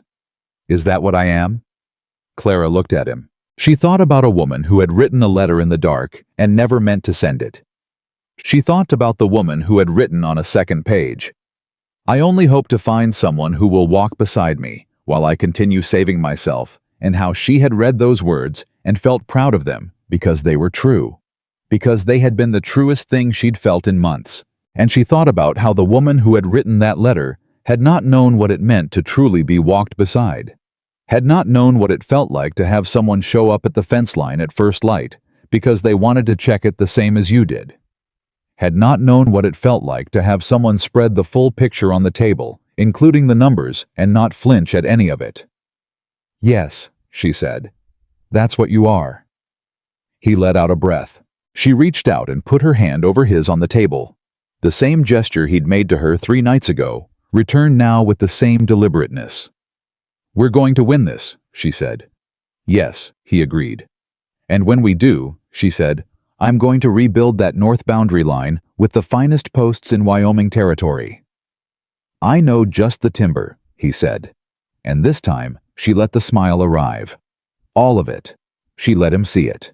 He looked at her like a man who had traveled 300 miles on the strength of words written in the dark, and arrived finally somewhere that felt like where he'd always been going. The 6 weeks between Garrett's filing and the hearing date were the longest of Clara's life since the weeks after Thomas died. Not because they were empty. They were the opposite of empty. They were crammed with preparation, documentation, witness statements, Garrett's weekly visits, and the relentless ordinary labor of keeping a ranch alive, while simultaneously preparing to defend it in a territorial court. She fell into bed every night with her hands aching and her mind still running through legal language and water rights precedents and survey coordinates. But underneath all of it, constant as a current, was the weight of knowing that everything she had built and everything she had decided to build next was going to be decided by a judge she had never met in a courtroom in Laramie. Elias never let her sit in that knowledge alone. That was the thing she came to understand about him in those 6 weeks. Not in a grand way, not in a dramatic way, but in the small, accumulated way that truth arrives when you're too busy to be on guard against it. He was there. Every morning, every problem, every moment when the numbers looked bad, or the weather turned wrong, or she woke at 3 in the morning with the full weight of it pressing down on her chest. She would come down to the kitchen, and he would already be there, coffee on, not making a fuss of it, just present, just steady. She had not known, until she had it, how much she had missed being steadied. 3 days before the hearing, Blake made his final move. Garrett brought the news himself, riding out to the ranch in the early afternoon with the controlled urgency of a man who has information that cannot wait. He filed an amendment to his application, Garrett said, spreading the new document on the kitchen table. He's added a second claim. Clara leaned over the document. Elias came to stand beside her. He's claiming that the barn reconstruction altered the natural drainage pattern of the eastern pasture, Garrett said, and that the altered drainage constitutes a modification to the water flow affecting his property's access to the same creek system. Clara stared at the document. He's using the barn repairs. He's claiming that construction work performed on the property in recent months. He doesn't name Mr. Carter, but the implication is clear, constitutes grounds for a separate environmental modification claim. If the court accepts it, it opens a second front we'd have to defend simultaneously. Can he do this? Elias said. Add an amendment 3 days before a hearing. He can file it, Garrett said. Whether the judge accepts it at this stage is another question. It's procedurally aggressive to the point of being almost reckless. He paused. Which tells me he's worried. Clara looked up. Worried about what? About losing, Garrett said simply. A confident man with a strong case doesn't file a last-minute amendment that a judge could easily view as a stalling tactic. He files it because he's trying to create chaos, trying to give you more to defend, more to respond to, hoping that the complexity overwhelms your preparation. Or he files it because he knows something we don't, Elias said. Garrett looked at him. What do you mean? He's had people watching this property, Elias said. He tried to turn Amos. He had Colton out there moving survey stakes. He knows what moves we've made. He looked at the document. Is there anything in this barn claim that could actually stick? The drainage argument is thin, Garrett said. The barn is 40 feet from the nearest watercourse. Any competent engineer would testify that the construction had no material effect on drainage patterns. But thin arguments still take time to rebut, and in a courtroom time is money and attention. Clara straightened up. What do? We prepare a rebuttal document tonight, Garrett said. I'll draft the legal response. I need you. He looked at Elias to document precisely what construction was performed in what sequence and where. Exact distances from the creek, from the boundary lines, from any watercourse on the property. If you have it in writing before tomorrow morning, I can include it in my response. I have it, Elias said. He had been keeping records from the first day he started work on the barn, dates, materials, measurements. A carpenter's habit. Clara had barely noticed it at the time. Of course you do, she said quietly. He looked at her. She looked at him. Something passed between them, the recognition that what had seemed like ordinary care had become, without either of them planning it, the exact thing they needed. Garrett left with the document. Elias sat down and began writing out the barn construction record from memory, and notes precise and methodical, the way he did everything. Clara sat across from him and worked through the legal response Garrett had sketched, and they worked together at the table until late at night, the lamp between them, the Wyoming dark pressing against the windows, and neither of them said anything. They didn't need to say, because the work was enough, and the company was enough, and some things don't need narrating to be real. Jai. The morning of the hearing. Clara wore Thomas's favorite color. She didn't consciously decide to do it. She opened her wardrobe, and her hand went to the dark blue dress, the one she'd made the year before he died, the one he'd told her made her look like the most capable woman in Wyoming Territory, which was the highest compliment Thomas Whitfield knew how to pay, and she put it on without second-guessing herself. Elias was waiting in the yard with the wagon when she came out. He had dressed carefully, the good dark coat, clean-shaved hat in his hand. He looked at her, and something in his expression settled the way things settle when they find their right position. "Ready," he said. "Yes," she said. She climbed up onto the wagon beside him. "Are you?" "I've been ready," he said, "since I walked through that gate." She thought about that as they rode to Laramie. About a man who had been ready before he knew what he was ready for.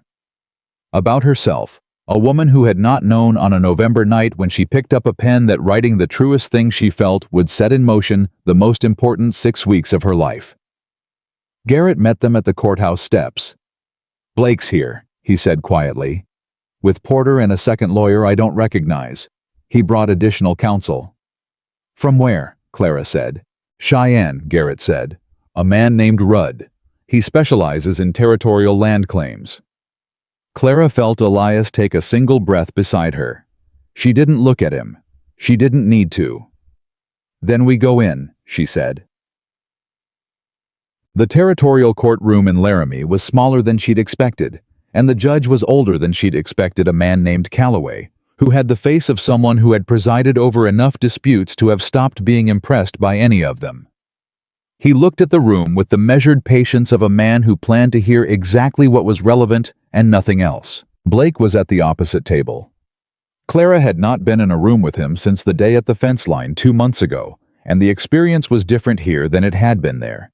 There he had been on his territory, mounted with his men around him. Here he was in a suit at a table, constrained by procedure and the presence of a judge. He looked like what he was, a man who had always operated best in the shadows, and who was now required to make his case in light. He looked at Clara when she came in. She looked back at him without blinking, and then looked away, because he wasn't worth more than one look.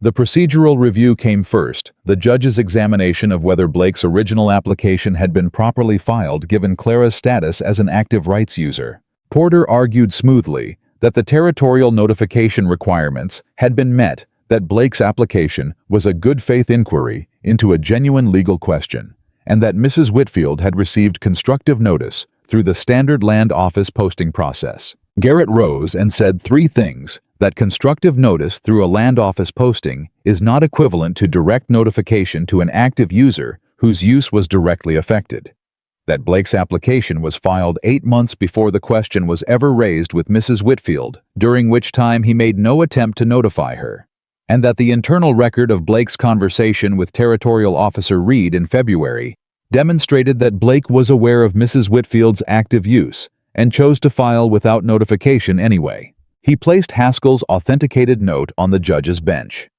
The second lawyer, Rudd, objected immediately to the introduction of an internal office record. Judge Calloway looked at the note for a long time. Then he looked at Rudd and said, "The objection is noted. The document is admitted." Rudd sat down.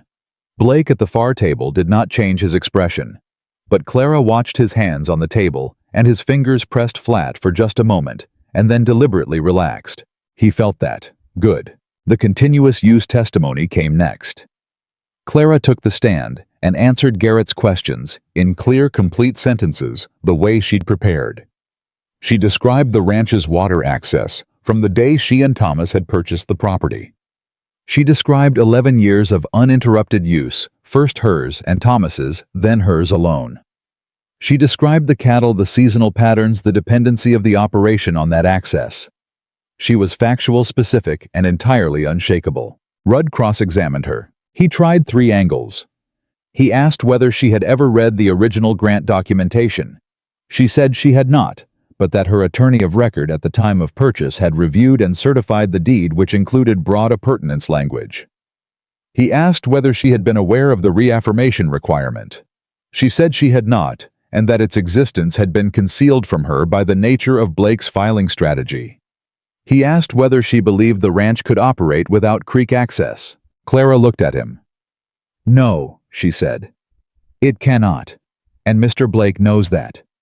Which is why he filed his application secretly instead of openly."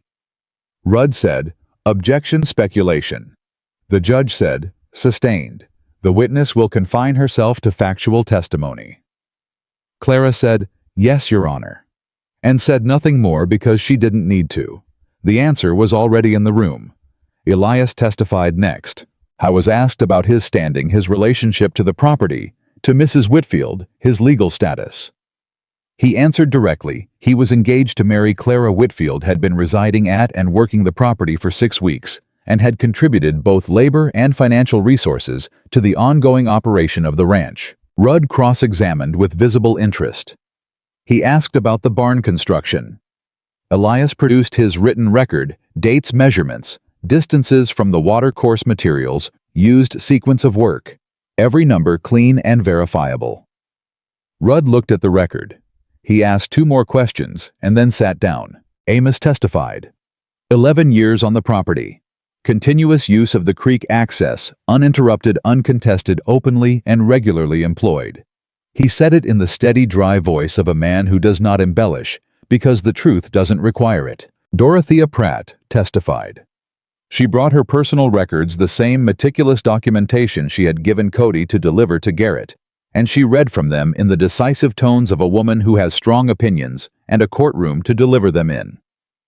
She had visited the Whitfield Ranch 43 times in the past 4 years. On every occasion, the cattle had been watered from the Eastern Creek access. She had personally observed it. She was absolutely certain. Did counsel have further questions, or could she return to her seat? Judge Calloway almost smiled. Blake's testimony came after the midday recess. He was composed and well-spoken, and he had clearly prepared. He made the legal argument cleanly. The reaffirmation requirement existed. It had not been fulfilled.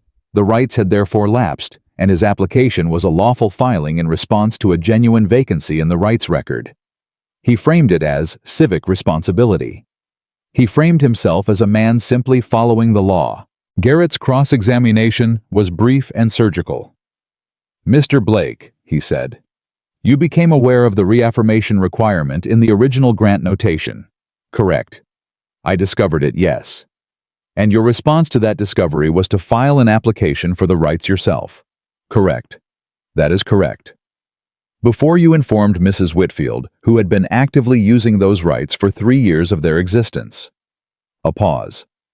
"I filed according to territorial procedure. Did you know at the time you filed that Mrs. Whitfield was actively using the rights?" "I was aware that the Whitfield Ranch."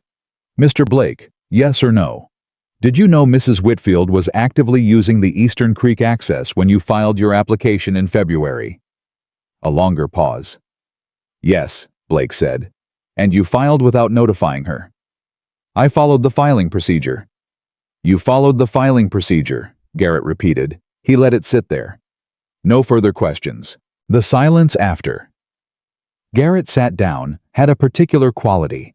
The kind of silence a courtroom gets when something true has been said in a way that cannot be unsaid. Blake looked at the table in front of him. He did not look at Clara. The judge did not rule from the bench. He said he would take the matter under advisement and issue a written ruling within 30 days. He said both parties' counsel would receive notification simultaneously. He said the court would consider all evidence submitted, including the procedural questions raised regarding the notification issue. He banged his gavel, and the room began to move again. Clara sat very still for a moment. 30 days more. 30 days of not knowing. Elias's hand found hers under the table, not squeezing just there. Garrett leaned toward her. "That went well," he said quietly. "Better than well." The judge's questions during testimony were pointed in the right direction. "And Blake?" "Blake answered yes when I asked if he knew you were using the rights.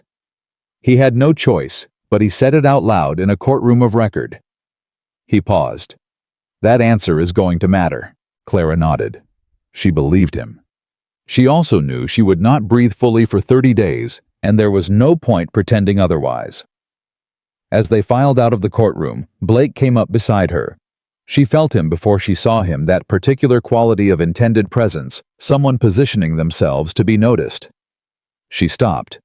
Elias stopped beside her. She looked at Blake. He was composed. Whatever he'd felt during Garrett's cross-examination, he had reorganized himself around it. "Mrs. Whitfield," he said.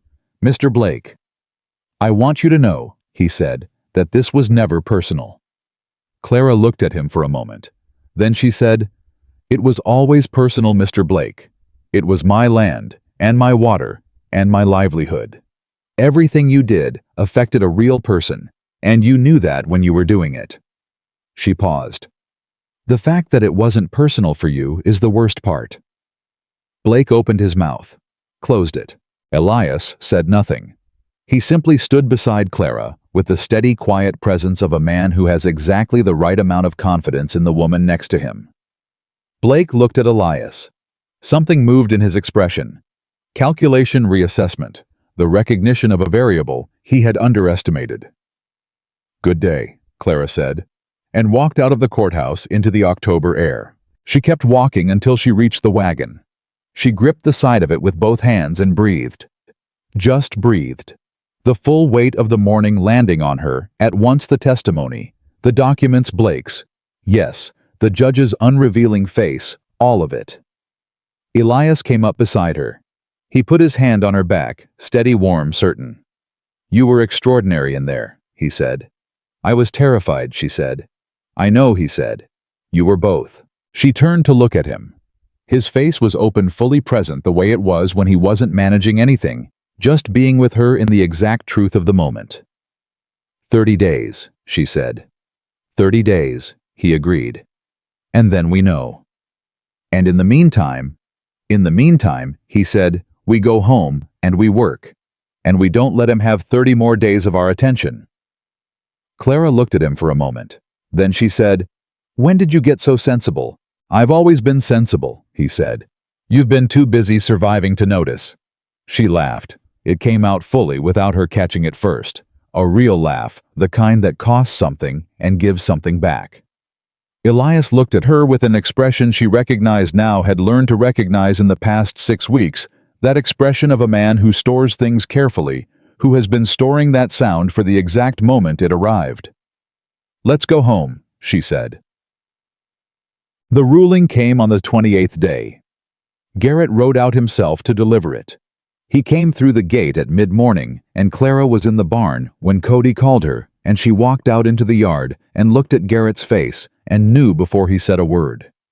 She knew because he was smiling, and Garrett was not a man who smiled carelessly. Elias came from the barn behind her. Amos drifted over from the near pasture. Cody stood at the gate. Even Dorothea, who had developed an inexplicable instinct for arriving at significant moments, had appeared on the road and was pulling her buggy through the gate, with the determined air of a woman who fully intended to be present for whatever was happening. Garrett dismounted. He held the ruling document in his hands. "The court finds," he said, "in favor of the respondent Clara Whitfield on all principal counts." Clara closed her eyes for 1 second. 1 full second of silence inside herself, where Thomas was, where November was, where the letter was, where all of it had started. Then she opened them. "Tell me," she said. The judge ruled that continuous use doctrine, combined with the broad appurtenance language of both the Murdoch-Patterson transfer and the Patterson-Whitfield deed, creates a presumptive right of transfer sufficient to establish Clara Whitfield's claim to the Eastern Creek water rights. Garrett looked up from the page. He further ruled that Blake's failure to notify an active rights user prior to filing his application constitutes a procedural defect sufficient to invalidate the application's priority standing. "He threw out Blake's filing," Elias said. "He vacated its priority," Garrett said. "Which means that even if Blake refiles, which he can, he does so after Clara's counterclaim, not before it. The queue resets. Her claim has standing." He paused. The judge also issued a formal notation of concern regarding the survey marker incident, which he characterized as an attempt to interfere with property rights during an active legal proceeding.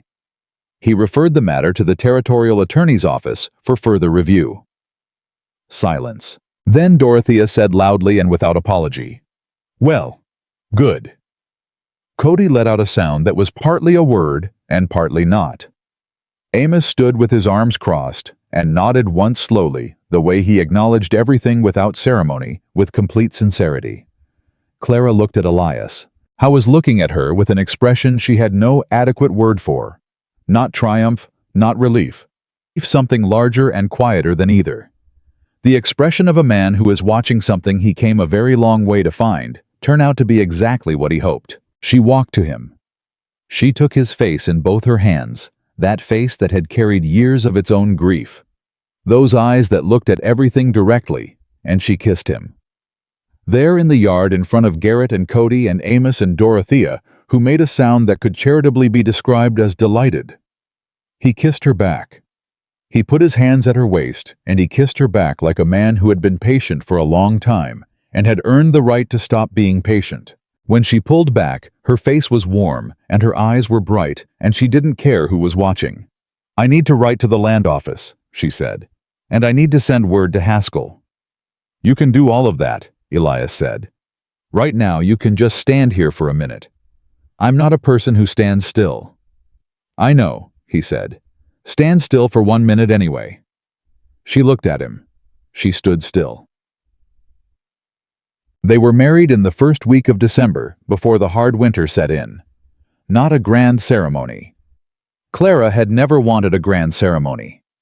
Thomas's and hers had been simple too, a minister and 2 witnesses in a parlor in Cheyenne, which was exactly right.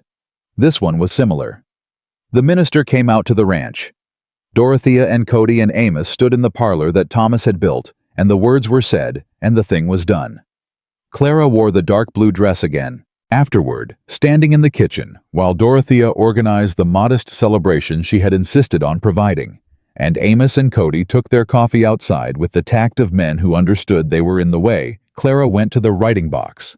She opened it and took out 2 things. The first was the original pale blue letter, the one Elias had carried 300 miles in the breast pocket of his coat. The one that had arrived at a marriage agency in St. Louis, because a kind and meddling neighbor had believed in its author more than its author had believed in herself at the time. The second was the folded note she had written alone at the kitchen table 6 weeks ago, the one she had never put in an envelope, the one that said, "I am afraid that I want this more than I'm ready to admit." She put them both inside the small cedar box that Elias had carved for her.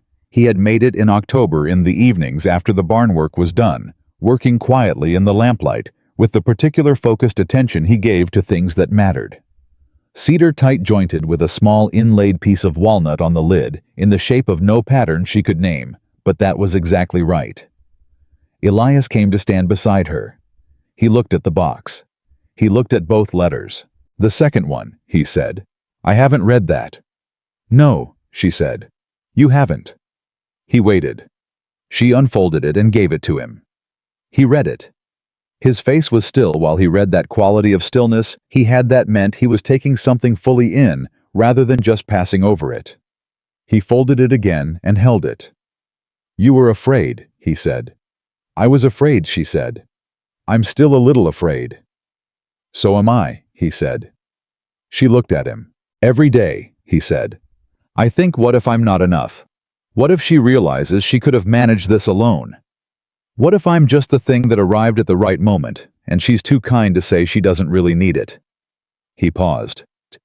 "That's my fear, since you're being honest."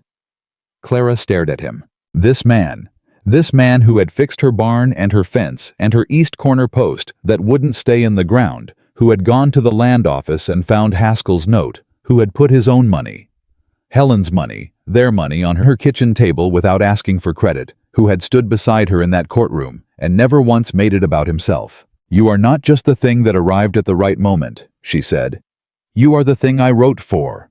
You are what I was describing in the dark when I was too scared to believe it actually existed." She looked at him steadily. "I don't need to be saved, Elias. You know that. But needing something and choosing it aren't the same thing. I choose this. I choose you, clearly and completely, and with no part of me withheld." He held her gaze for a long moment. "I know," he said. "I just needed to say the fear out loud." "Good," she said. "Say it out loud whenever it comes. That's what I'm here for." He put the letter in the cedar box beside the first one. He closed the lid. He put his arm around her, and she leaned into him. Not the leaning of someone who needs support, but the leaning of someone who has decided that choosing to be close to another person is not weakness, but its precise opposite. Outside, Dorothea was calling them back into the parlor. Cody was laughing at something. The ranch was alive with ordinary sound. Inside the kitchen for just a moment longer, it was only them. Clara put her hand on the cedar box. She thought of the November night, and the pale blue paper, and the handwriting that had looked strange to her when she saw it again. Her own words, her own truth, written in a moment when she had been more honest than she knew. She thought of a letter crossing 300 miles. She thought of a gate closing behind a man who knew to close gates. She thought of a roof rebuilt, a fence line held a water right, defended a boundary not surrendered. She thought of Thomas, who had built this kitchen, and who would have liked Elias Carter. She was certain of that, the way she was certain of the land under her feet, the kind of certain that doesn't argue with itself. She thought of everything she had survived and everything she had chosen and the difference between the two. And she thought the letter didn't bring him to me. The courage to write it brought me back to myself. And finding myself was how I found him. She picked up the cedar box and carried it to its place on the shelf, not hidden, not put away, but kept, present, part of the house. Then Clara Whitfield, Clara Carter.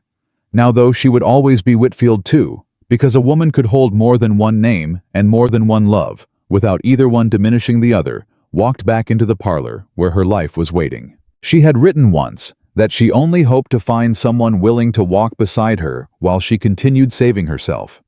She had found him. And every morning from that day forward, when she walked the fence line before sunrise, he was already there.